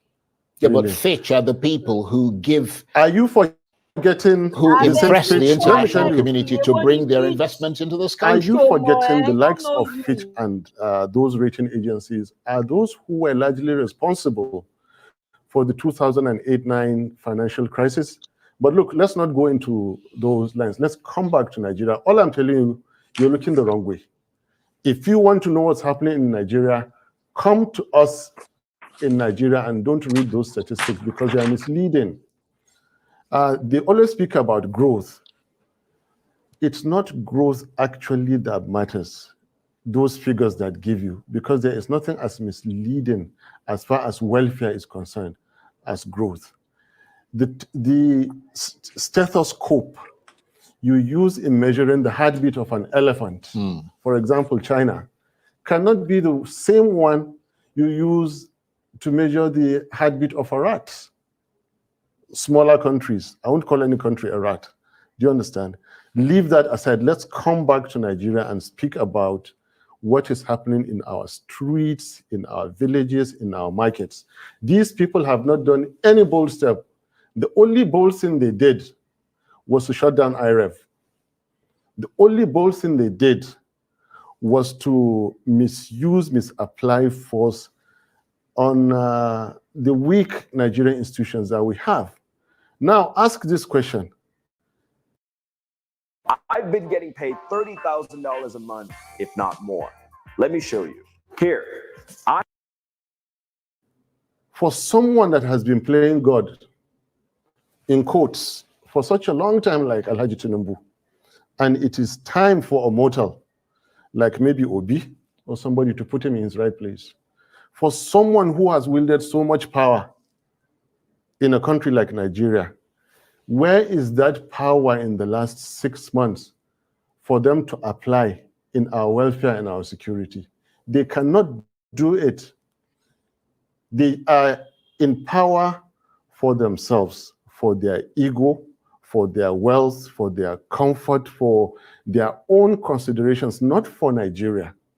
We are pained about every soul that is killed, that is abducted and killed. We are pained by every naira that is paid as ransom. And we are committed to stopping that. And stopping we will. And I'm telling you, give these people... as a member of the opposition? Stopping we will whenever we get the power to do this. So between now... let me finish. Where is the power? The same kind of power they used in getting Mahmoud Yakubu 4 a.m. to declare them against the provisions of the Constitution. 4 a.m. like thieves in the night. Where is that power to prop up the exchange rate of Naira, to stop the killings? They don't have it and they will not do it. Well, you did say that you wanted to move forward because obviously we've established the fact that the election is over. You have grievances against the results, but he's been affirmed by the Supreme Court. You said methodical. Let's now be methodical. What I want to tell you is that the big picture, we say democracy is government. Well, let me just go. Democracy is not government of the people, for the people, by the people. Democracy is government of the people who have earned their rights, for the people who can protect their constitution, by the people who can exercise civil liberties. So given what when they just say people, right. What kind of people? The people who will fold their arms while their constitution is violated, then democracy is not for you. I have said it. It belongs to only those who can practice it with due respect. So just hold on. Right. I was going to ask you what your assessment of the state of democracy is in Nigeria, given what you just said. It is poor. The people have to wake up to the challenges.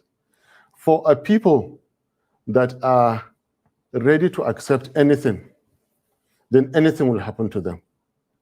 Again, in quotes. You see, a fraction of 1% difference in a political DNA of a society can spell the difference between servitude and freedom. Last year, you saw it. Indian farmers sat in a location for 1 year because of one obnoxious government policy until Indian government reversed it. Before the war in Israel, Israelis were in the street for 16 weeks, counting. You can count so many other countries. Nigerians are not yet ready to do this. As I'm speaking to you, the likes of my former friend who would say it's treason, is all that, I am educating Nigerians. Rise up for your rights. No justice of Supreme Court will give you democracy. Yeah, you have to go out. But they're not going to be able to reverse that, are they? They will. I mean, they Nigerians, can't. This is Constitutionally, no. Constitution and legal. And this is where I differ. With all modesty, okay, I don't mind being alone on this, but I know I'm not breaking any law, and I have never had a criminal record. So what are you actually calling on the people to do? I'm trying to understand what you're saying. I'm getting to that. Sure. Just that we're running out of time. So I'm saying that, and again, this is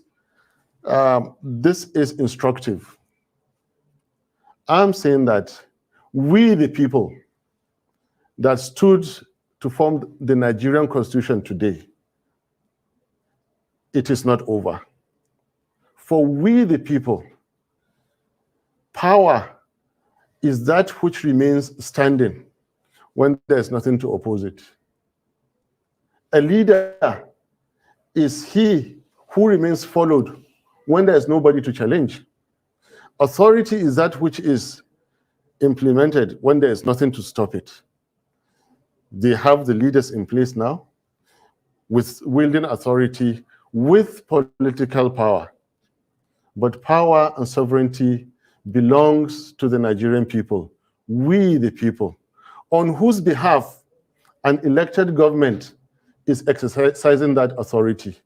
Now, where the people are dissatisfied with the rulings of their courts, they own Nigeria.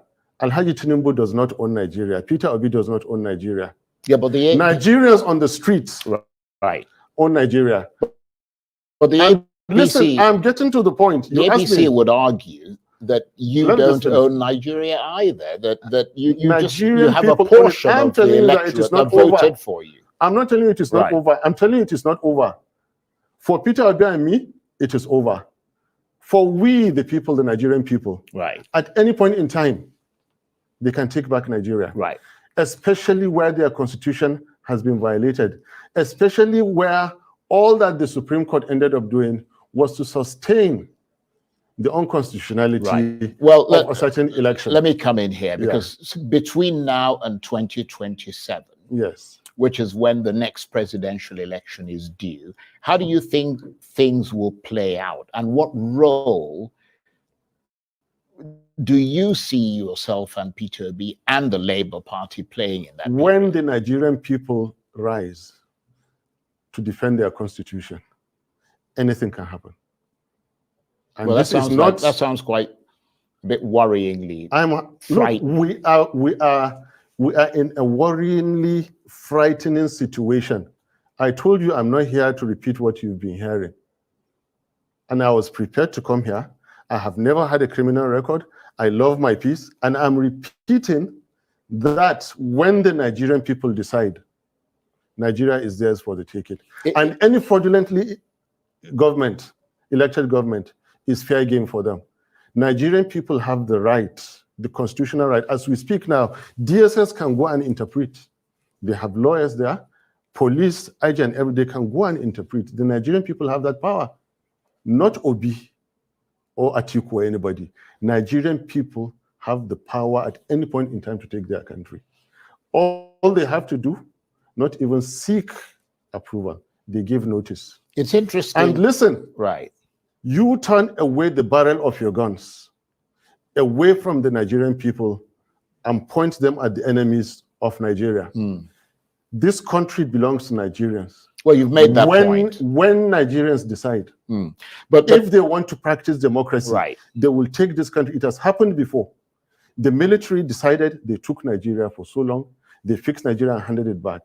Now, whoever thinks that the Supreme Court will give democracy from any courtroom, the way it appears now is mistaken. It's interesting. Nigerians have to go out. Right. You've made that point. Nigerians have to go out and democracy. And this is not a treasonable comment. Right. I am not a careless person.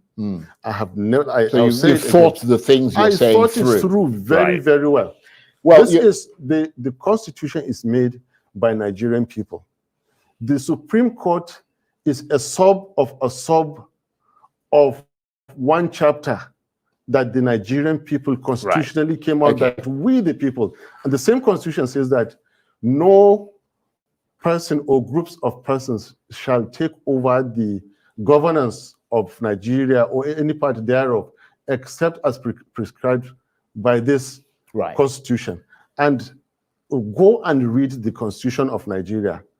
The serving Alhaji Tinubu Malam Shetima government breaches the Nigerian constitution. Right. Okay. Can I come in here for a minute? Yes.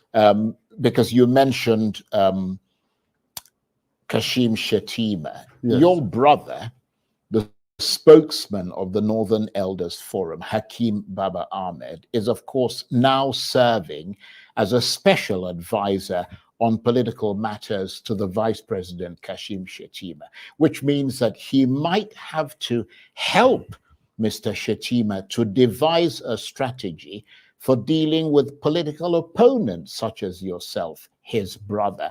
Does that rub you up the wrong way, given all the things you've just said about that government? Your own brother is now working for them? Charles, I am after the government. I'm not after appointment. I am after the president and the vice president who were fraudulently elected, unconstitutionally elected. I cannot come down to speak about any appointment. He is by far my senior brother. So there's no way to say he's an adult or he has his own rights or his own life to live. Our politics are completely detached. And in fact, it is his boss I know, not him. And his boss, since you brought this question, he is not exactly a responsible gentleman.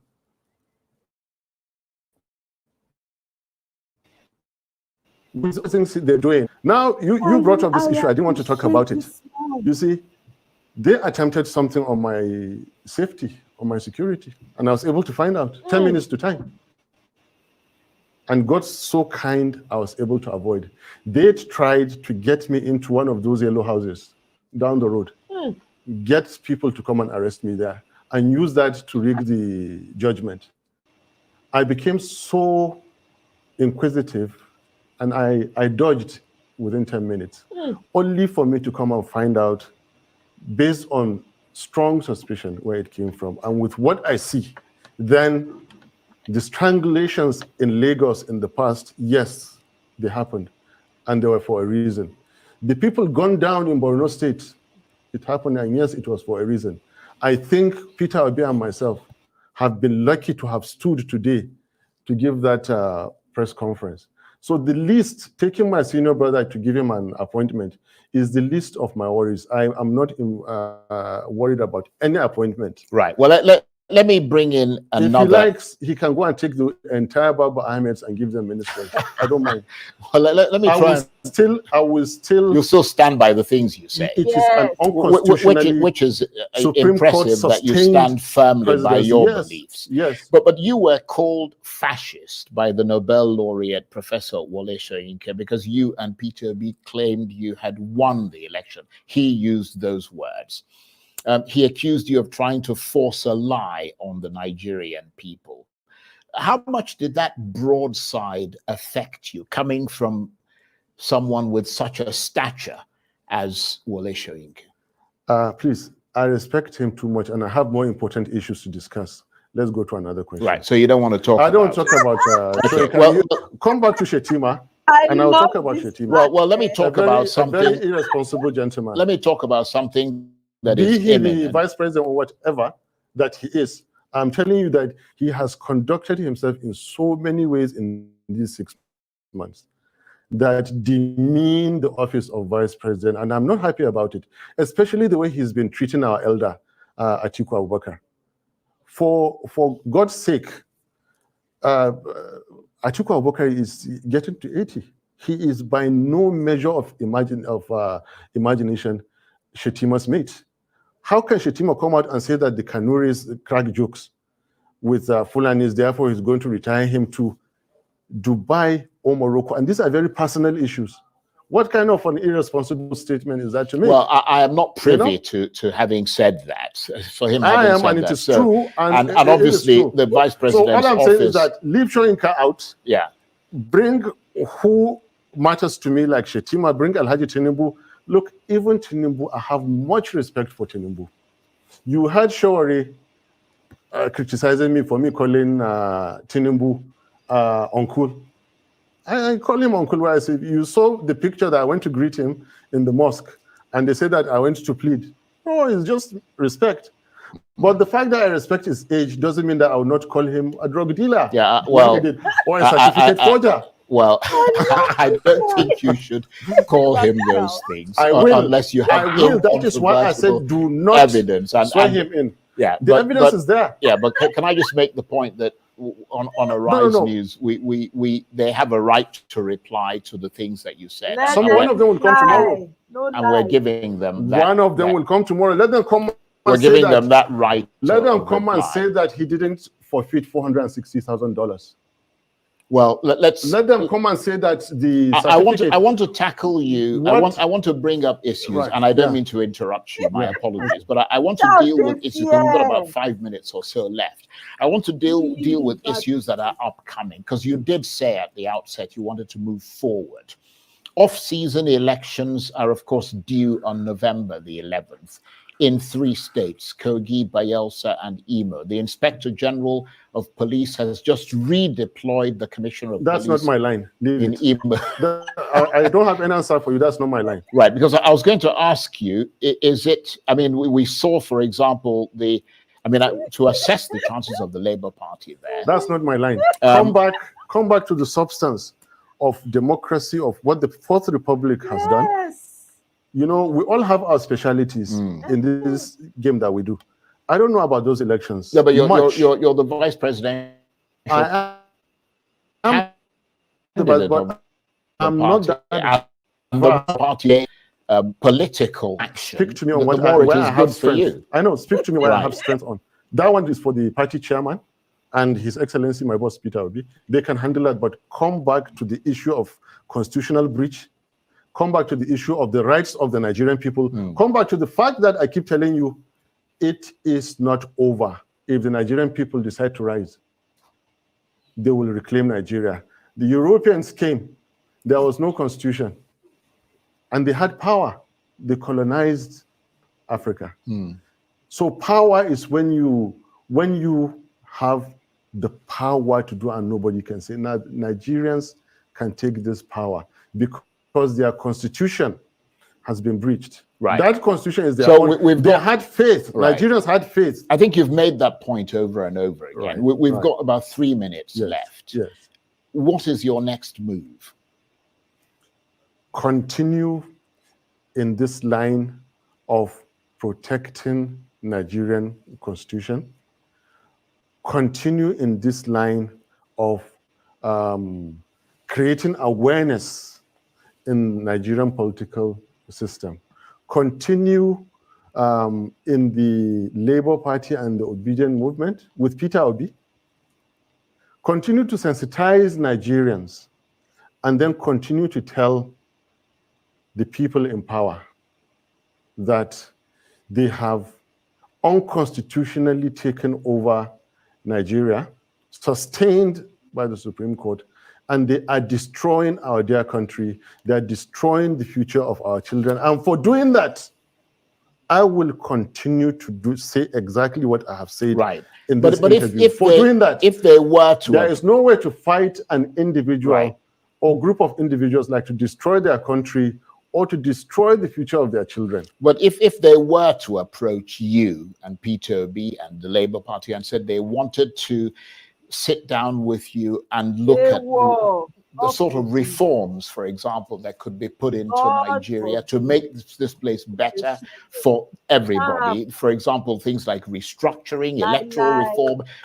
Would you participate in that? Can Tinubu Shetima resign and get the Senate president sworn in to conduct a new election? Well, it is unlikely that they'll do that. So we cannot support them. Okay. We cannot. Anything that deviates from how the Constitution provides it, we will not. Okay. Yusuf Dati Baba Ahmed, Vice Presidential Candidate of the Left. This my interview, eh? Wow. It's sweet, my that baby. was way beyond loaded. That was loaded. Man, he Whoa. say when the Nigerian people are ready, they will take back. See, and when the hunger, me won't make the hunger increase. Make people enter streets. Now that one that they look forward to. All this one we they talk, now just talk maths. I want to see the action everywhere, blockade. They go say, hey, you don't the apple in the north, in the south, in the east, in the west, under the water, inside the ocean, everywhere go just be upside down. Now that one I want. I'm telling you, that's where we are in Nigeria. So what is the people are dying? People they buy every day. So what do you have to lose? 500 today. We don't know how many. By the time they break today, now we never know how many they go report. We never know. 500 yesterday. Imagine 500 every day. 500 more not think 500 every day times 30. That's 15,000 people. Now that's putting it mildly, because you and I know it's more than 500 people they are buying every day. So let's just be more. Let's use that number. So 15,000 times 12. Nico, how many people be that? 2 times 5. 0, carry 1 go there, 30, carry 5 come this side, 180. 180,000 people in a year. I beg. At this trajectory, how many go remain for Nigeria by the time they finish? You see, say that woman when do that teacher video when I tell her, say I see when the woman they say if there's World War III, 50 million Nigerians go buy. You see, say not be lie. More than self go buy at the rate at which it is going. Open sewer system, no healthcare, no lights, no medicine. Mona, remember all the pharmaceutical companies don't come out for Nigeria. Yeah, they've all gone. They're all no gone. work. People not get work, so they go turn against each other. Saturday, chop each other. Mona, see say na danger. Now we dey so. It has already landed. So that hunger must hit hard. Una see the video of where person go wedding na garri they serve, they give them garri, they give them soaking garri, make they chop for wedding. E don reach like that. On top of that one, you cannot come outside of your house because there's no guarantee. If you come out na another thing you go meet. Matter of fact, now these people now daytime, afternoon time, morning, afternoon, night, now they take the operate. Kidnapper fit just show up anytime, any day. They're not even dey knock, they're not dey even fear, they'll just come, carry gun, they go. They even get security when they escort them. That's where we have gotten to in Nigeria. So I say, what the heck? What's the point? If the people are not safe, why should your politicians be safe? Why? Shebi that we get one politician where they cry now, whether na governor of which state, na Nasarawa abi Taraba, whichever one. One of them come out dey cry, dey talk say make say in dey fear for im life, say bandits dey threa ten im life or whatever. Come tell im citizens make dem protect themselves. Make una see o, and dem vote am in as governor o. E thief, maybe na election, e thief the election o. Una dey see wetin dey happen. See, Nigerians, there's no way out, there's no shortcut. The time of shortcut don pass. That election period when they suppose jump on top of Mahmood, squeeze that im mouth, chop all the paper that day, e don pass. Because if we had done it that time, all this one we dey talk now, we for no dey talk am. Na policy we for dey discuss now. We for dey talk say no, no be like this e talk for im manifesto, no be like this e talk say e wan do am. Why I can't do am like this? Make we find am, make we ask am question. In a way, I'm happy that Peter Obi did not enter, because una for people wickedness in Nigerians for not let her rest. All the I2 knows for Nigeria, all the ones where they believe say na dem be the Oba, na dem be the king, they no go let her rest. All the fake Nobel laureates when we get, all of them come dey speak grammar wey not done, English wey no make any sense. The English wey their masters carry give them, they come dey take and dey confuse the people. Therefore make the thing, even though I know say the man for Peter Obi for still work, but therefore make am difficult for am because na gentle soul. But you see this fire, this suffering wey dey happen, so I like am. Because by the time my president and my vice president enter, you go know say anybody wey talk with the momentum wey we don gather as obedience, anywhere they come from, we dey there. We give them back to back, woto we no fear no more. Dem dey talk say they wan shut down social media, make dem for guard people voice. We say shut it down. Our people we will empower our people with VPN. You say how low can we go? We show you we can go lower. We ready for this fight. Now we get am for social media, but I want that same energy on the ground level. Make we dey combat am. Make we make this Nigeria ungovernable for these people. If we say e no wan make the children of light rest, why the children of light go dey sleep? Why? There's no sleep. They don't take the sleep from you. So what's the point? So everybody, bumper to bumper. You say I no go chop. You sef, I go hold your hand. You no go chop. Me two of us dey hungry. It's simple. So as e dey happen like this, in a way me I'm happy. Even though e dey pain me because innocent ones dey suffer. E dey pain me on the other side. But you see this suffering, Nigerians need to suffer now because people are wicked.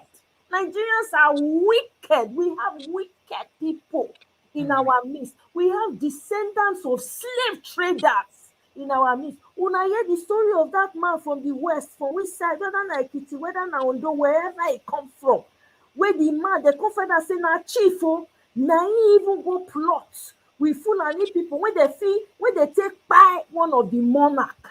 But you see, say na who no man. Oh no, I didn't hear that. Yes, one of the monarchs went by. Now one of the chiefs. Now he go sell am out. When you see who no man, they came out from within the house. I'm telling you, people, we have wickedness, and the soil, the land itself is grieving. It will make it hard for people because there are angry spirits. That's why it's not gonna get better, though. It's not. That's why. Yeah. But guess what? When Peter Obi and Ahmed Datiki say, first we start the healing. That's the basis of it. You have to heal the land. Too much innocent blood has gone. Too many. Answers, people just buy that, so they throw away body. Nobody till today, they don't account for them. They just sweep under the carpet, and people they dance on top of that one. They do one bear up and down party. They spray money. It cannot be well with such a country. It's not a cause. It cannot. The wickedness is stinky. It's pungent. It's putrid. It's crazy. I want to see action on the ground. That's what I want to see. All this talk when I dey talk, I want to see the action. I want the hunger to hit people's bone marrow. Make their neck long. Make dem dey see the sockets for their eye. Make people enter streets. Say, what's the point? We are already gone anyway.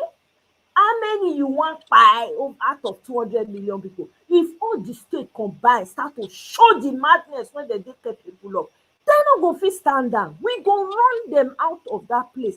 That's the only way. Revolution is the only cure for this madness that these people have brought upon us and the future of your children. If you don't even think about yourself, think about your children that you are leaving behind. The suffering. You are preparing your children. You are giving birth to children that will not become slaves to people they don't know. Is that what you want? You are not afraid of that. You are not panicking. God forbid that I have children that will become slaves to people. After all the suffer that my ancestors have suffered, plus my own suffer, plus my parents, never. It stops with you. You have to make that decision. Why is Peter Obi carrying it on top of his head? The man has nothing to lose. He's thinking about the future of his generation yet unborn. He never even see the children, don't they fight for them? That's how you know a visionary leader. Enough is enough. It is long overdue. When we have leaders that don't think about anybody's tomorrow. Only now, today, they go chop their children, their grandchildren, their grandchildren, their generation yet unborn. They go chop all in one generation. Enough. If nobody don't they talk enough is enough, be saying it in your bedroom. Enough is enough. It has to end. It has to end. This is madness. Lives have become nothing. People's lives don't matter anymore. I used to remember when one accident like this go happen for Nigeria, people will mourn for days. They will say, hey, oh, what happened? Oh, how did it happen? They will talk about the person. They will mourn that person. One person will go and people will mourn for a long time. Look at it. How do you mourn bumper to bumper every day? You are mourning people every day. And people are docile. People don't sit down, don't like say na normal thing. It can never be normal to me. It will never be normal. Any loss of life will always affect me. I don't care who you are. I don't have to know you. You lose your life. You've lost a soul. Look at one of the 6 girls that were kidnapped. The first child that was spied. Do you know that first child? It turned out that first child had a first class in the university. Only God knows what that girl's future would have looked like. Only God knows the solution she would have been able to provide for the world. Are we kidding? On top of that, they kill another family again, another firstborn of another. Come on. Come on. What are we doing? Come on. No, I beg. I refuse to be a part of this mess. So my hand not deal. In my own lifetime, I must continue to talk. I can't get tired. I go tired. I go forget Nigeria. I don't want to talk about. I'm tired. But I go still carry myself and they come here. They shout. I can't help it. It's not normal for me to be doing all these kind of things. But here is my normal now. It's not my normal. I can't go anywhere. I can't do nothing. If I don't do it for one day, my body go they do me one kind. Either I'm here or I'm on Twitter. I must be doing something because they pain me. And they think about people when they never see light for years for Nigeria. They don't know what light be like. Hey God, God I beg. It must go down, no. Hey, I don't know how it's going to happen, no. But you need to see this thing. Now revolution will solve them. All the time when we don't talk election, it's over. That time it's over. It's over. Well. I'm gonna have to call it a night, my darling Thank sister. you very much, Mrs. Omorige. God will bless you for I coming. hope that in the days to come, the weeks to come, that at least Yeah. we know what's this one where president don't already come out the beg. That means something is cooking for him to come out to start Yeah. talking to the military in a coded words. Exactly. Yeah. Yes. It's Gotta possible be that something. they've gotten what do they call her? Intelligence, abi? Yes. They call her. Yes. Intelligence. This I made that video. Ginger, I no go lie, I love that. I don't even know why I not dey remember to play the video. From now on, it go be the anthem of my video. Yeah, if I wish I knew how to create snippets, all those question and answer. We'll just fire and put for Twitter, but yeah, I know. break it down because you can get like Yeah. up to 12 good snippets from it, even more. Thanks, Yes. my sister. Call it a night tonight. All God right, bless. then. Good night, Bye. too. I really Good night. appreciate you. Thanks for stopping by. Enjoy your evening. I hear you. Bye. Yeah. Bye. Yeah. So yeah, let's keep learning the lesson. Absolutely. Yeah, it's 2 months ago, actually. It was 2 months, right? I think it was 2 months. Let me check. I want to say it was 2 months ago, to be honest with you. Let me see. I could be wrong. When was this video? 3 months ago. So I was close. 3 months. So it wasn't that, man. The video is still fresh. So I beg. This is the type of fire Nigeria needs. I beg. From now on, that one will be my anthem. For anytime I come on live, that's what I'll be using. See, they are waiting for somebody else. That time don't pass. So now it's time to do for yourself. Now it's no longer waiting. Who want? Hey, exactly. I'm telling you, gravitas. We ready to buy people, give people money to go and get VPN. They say that they craze, abi. All of us go dey craze together since they don't show us how to craze. We are teaching him a lesson. He's learning. Don't you see how beautiful he's learning? He's learning every day. See as the man dey shine, him wife dey shine. I see picture of Margaret Obi. Na be yesterday abi na today. See as the woman fresh like today milk. E be like milk wey dem just freshly make. Beautiful woman. Or nothing dey unperturbed. Nothing dey touch the woman. Pepper rest, tomato juice. Nothing dey affect am. Smooth. See as woman be fine from head to toe.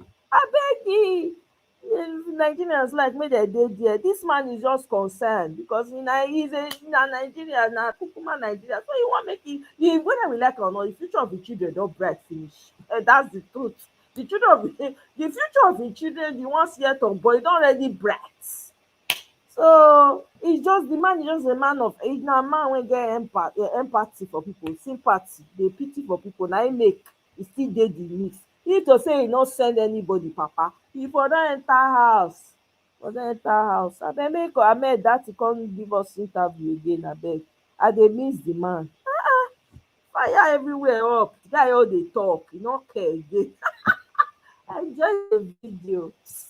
Well, my people, I don rant enough for the day.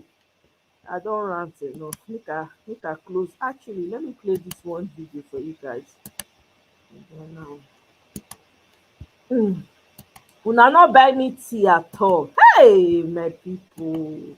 After how many hours, nobody even considered buying me tea. Say okay, for all the talking, for your voice here. My people, wanna try for somebody. Let me play this video.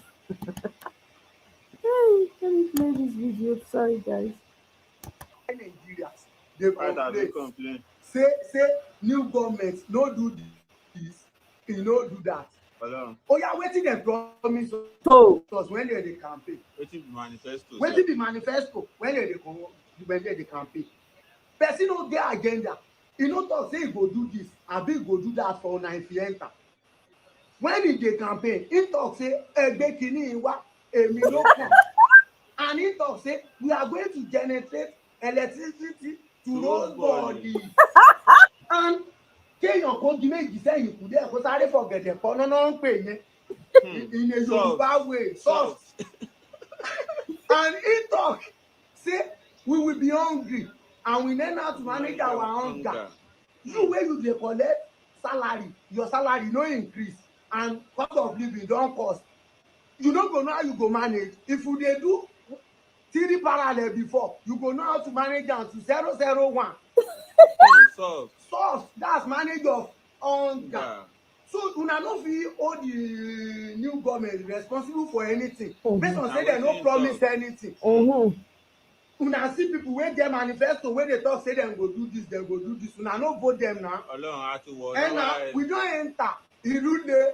To buy 1 or 2. Kò fi pọ́nà manage your hunger. He don talk am. Kò jù bẹ́ẹ̀ o. In Nigeria. But where's the lie? The guy had no manifesto. He didn't even talk to anybody. This guy did not talk to anybody. It's true. There were no manifestos. Now he's begging. They are begging Peter Obi and Atiku to come and help them, give them ideas. Meanwhile, all of Peter Obi's videos, na ideas. Even Ned Media, they don't even need to look for Peter Obi. Ned Media for here, they drop cues. None of them when they use, they are dons, empty, sawdust, na full their brain. They see open book for them, make they look, they not fit do anything. Instead, na to chief. Una no hear wetin Fayose come do. Fayose come out with his bembe mouth. That man when go fake say him neck break. When put POP all over the place, the man come, they talk, say yes, to he support regulating the media. When thunder go fire all these people with him mouth. Grant, thank you very much. Oh, God go bless you, my brother. Not only you give me more tea money, you see, all my people, wanna give me tea. Oh, Grant, God go bless you. Pocket when you take am no go ever run dry. Thank you, my brother. It's crazy to me. The man not true. He no promise you anything. He no give you manifesto. Even to do common interview, he no do for anybody. Meanwhile, his people were protecting him. They were saying it's only his brain we need. We don't need his body. Not be so they tell now. We need his brain. We don't need his body. We need his brain. We don't need his body. When he reach, what did they call am, Chatham House? Shebi he say na delegation. He go dey delegate. He get team when he go work with. El-Rufai was part of that team that day. Una see El-Rufai now.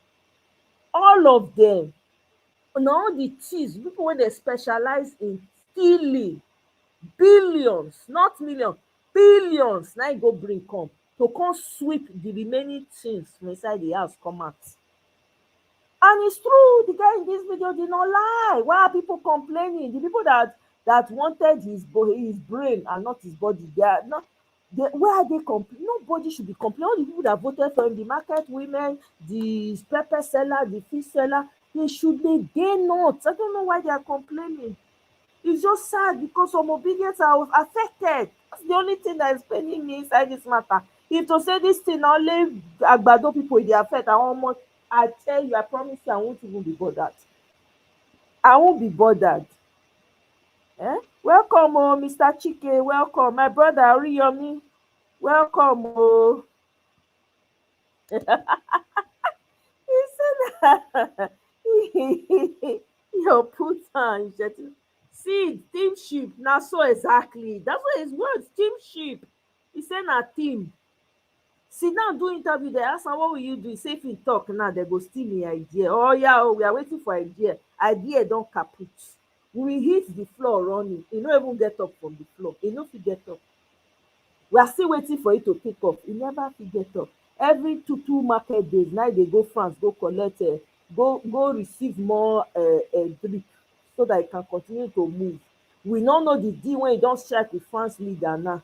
Because the rumor when they hear now be say since the road don't block for Niger, they want use some of the northern states, take collect it, they not fit collect from Niger, they want collect her from north, they want use strategy. More people pay attention. This country is going down.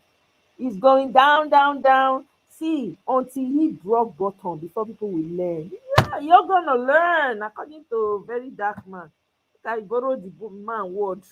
You're gonna learn. Well,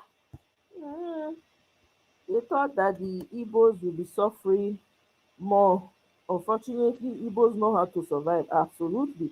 The people shouting more are Yorubas. Absolutely, the north is blocking food supply. Even the north sef dey scream, dey hungry because dem no fit go their farm. Dem dey kpai dem like mosquito, so they can't go. So they too they are crying. No be Emir of Kano send the Agbado wife make e tell the husband say starvation don dey ground.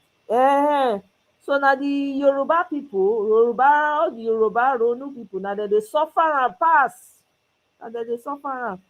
For those of you that live in townships or whatever, look for ways to plant too. If you have a small garden in your house, plant, use plastic bottles, plastic containers. You know, you can even plant in water. There's some things you can grow in water. Just put it in there. Grow your vegetables, your tomatoes. Look for different ways of growing food on your own. I'm telling you, in your compound, you don't need to go anywhere. If you not fit, if you not get yard, buy carry wood, do wood, make like a square, abi na rectangle. Pack sand. To pack sand for Nigeria not hard. Find where you go pack sand, put, plant your thing. We get fertile ground, make you dey grow your tomatoes, your pepper, your vegetable. Dey use that one take dey manage. I'm telling you people, because that's the way now to survive.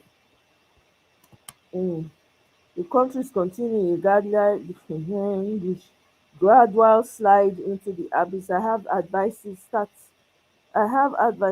planting a small. Yeah, exactly. That start planting though. I'm telling you, farming is coming. It's already here. Anyway, it's already here with the inflation and all of that. It's already here.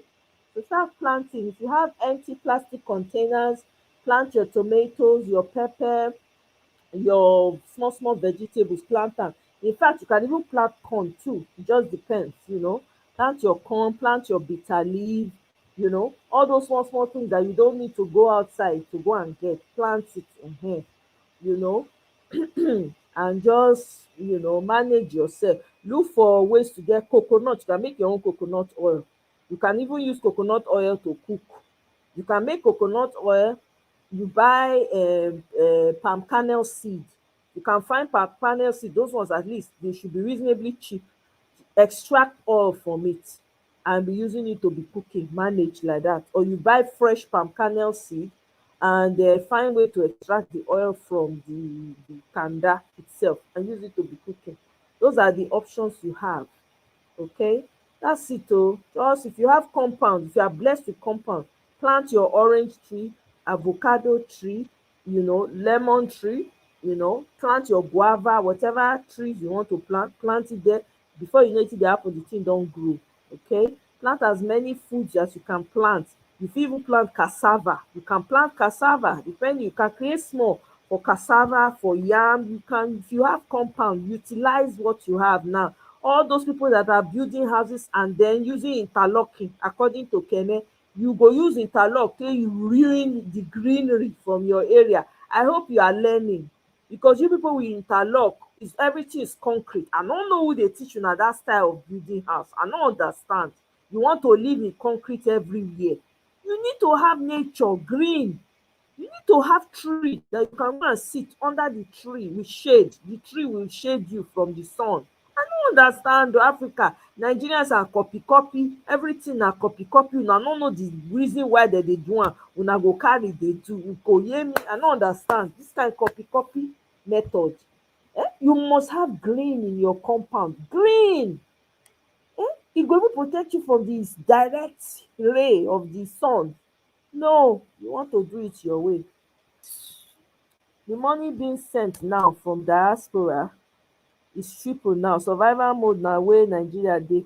Most people are not sending money home because everybody is trying to survive. So only people that have parents back home sending money back home, and maybe siblings that they are also trying to assist. That's all. People, because now they say if you send money now in Nigeria, they are saying that they shouldn't pay out in dollar. They only pay out in naira. So they are collecting people's dollars. So, and then some people who have accounts in Nigeria are closing out their accounts, because I think that there was I read somewhere that they said they're going to go into people's domiciliary accounts and take their money. That's ridiculous. People's hard-earned money, dollar, you want to go and enter and be taken because you are what? After this Super Eagle loss, the football euphoria that peppered the cracks have worn off. Now we are facing. Me, I didn't even want you people to win that in football match. To be honest, I was one of those wishing bad for Nigeria Eagles. Sorry, Mona Norris. I was like, they shouldn't win it. We don't need to be smiling right now. Everybody need to frank face.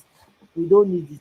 It's too much. And you people's buga is too much. Your pride is too much. You people should be reducing your pride. I don't know what makes you people think you are special. You ain't special.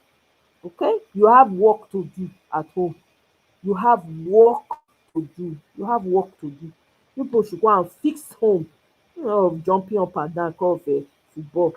Be doing as if giant in the mud. Rubbish. Rubbish and nonsense. Anyway, my people, I don rant reach. Make I leave una. Make e no come be say na here we go dey. You understand? So thank you all for joining me. I appreciate you. Grant, thank you very much. Oh, I appreciate the super chat. It means a lot. It means say all the talk when I talk, I not just talk. At least I go sit it, take calm down the voice. So una do well. Oh, Sid, thank you very much. Oh, thank you. Mr. Chike Oriyomi, thank you so much. I know it's early where you are. Gravitas, thank you. It was nice to see you, Gravitas. You don't taste small, actually. Victory all the way. Thank you so much. Kene, my village brother, forever loyal. I appreciate you. Thank you very, very much. Ijedima, it's been a long time too. Thank you. Femi Bash, Happy New Year. It's been a while. Thank you so much, guys. I appreciate it. Patsy, Mrs. Omorege, thank you for stopping by and being on the panel with me. Highly favored. Thank you. If I miss anyone, Romari. I go forget Romari. Romari, my darling. Romari of the Most High. I appreciate you, my sister. Kenny Hondo, thank you so much. I appreciate you all. Thank you. All right, now we go jam again. I no know as tomorrow go be o. We no know as the day dey unfold for Nigeria. So I no know o. Every day na Nigeria now, we no know anything fit happen. Na so news na dey come out. Well, I go see una again. If I fit, I come back tomorrow. If I no fit, e go be another time. All right, guys. Have a wonderful rest of the night, and I'll see you on my next one. Bye.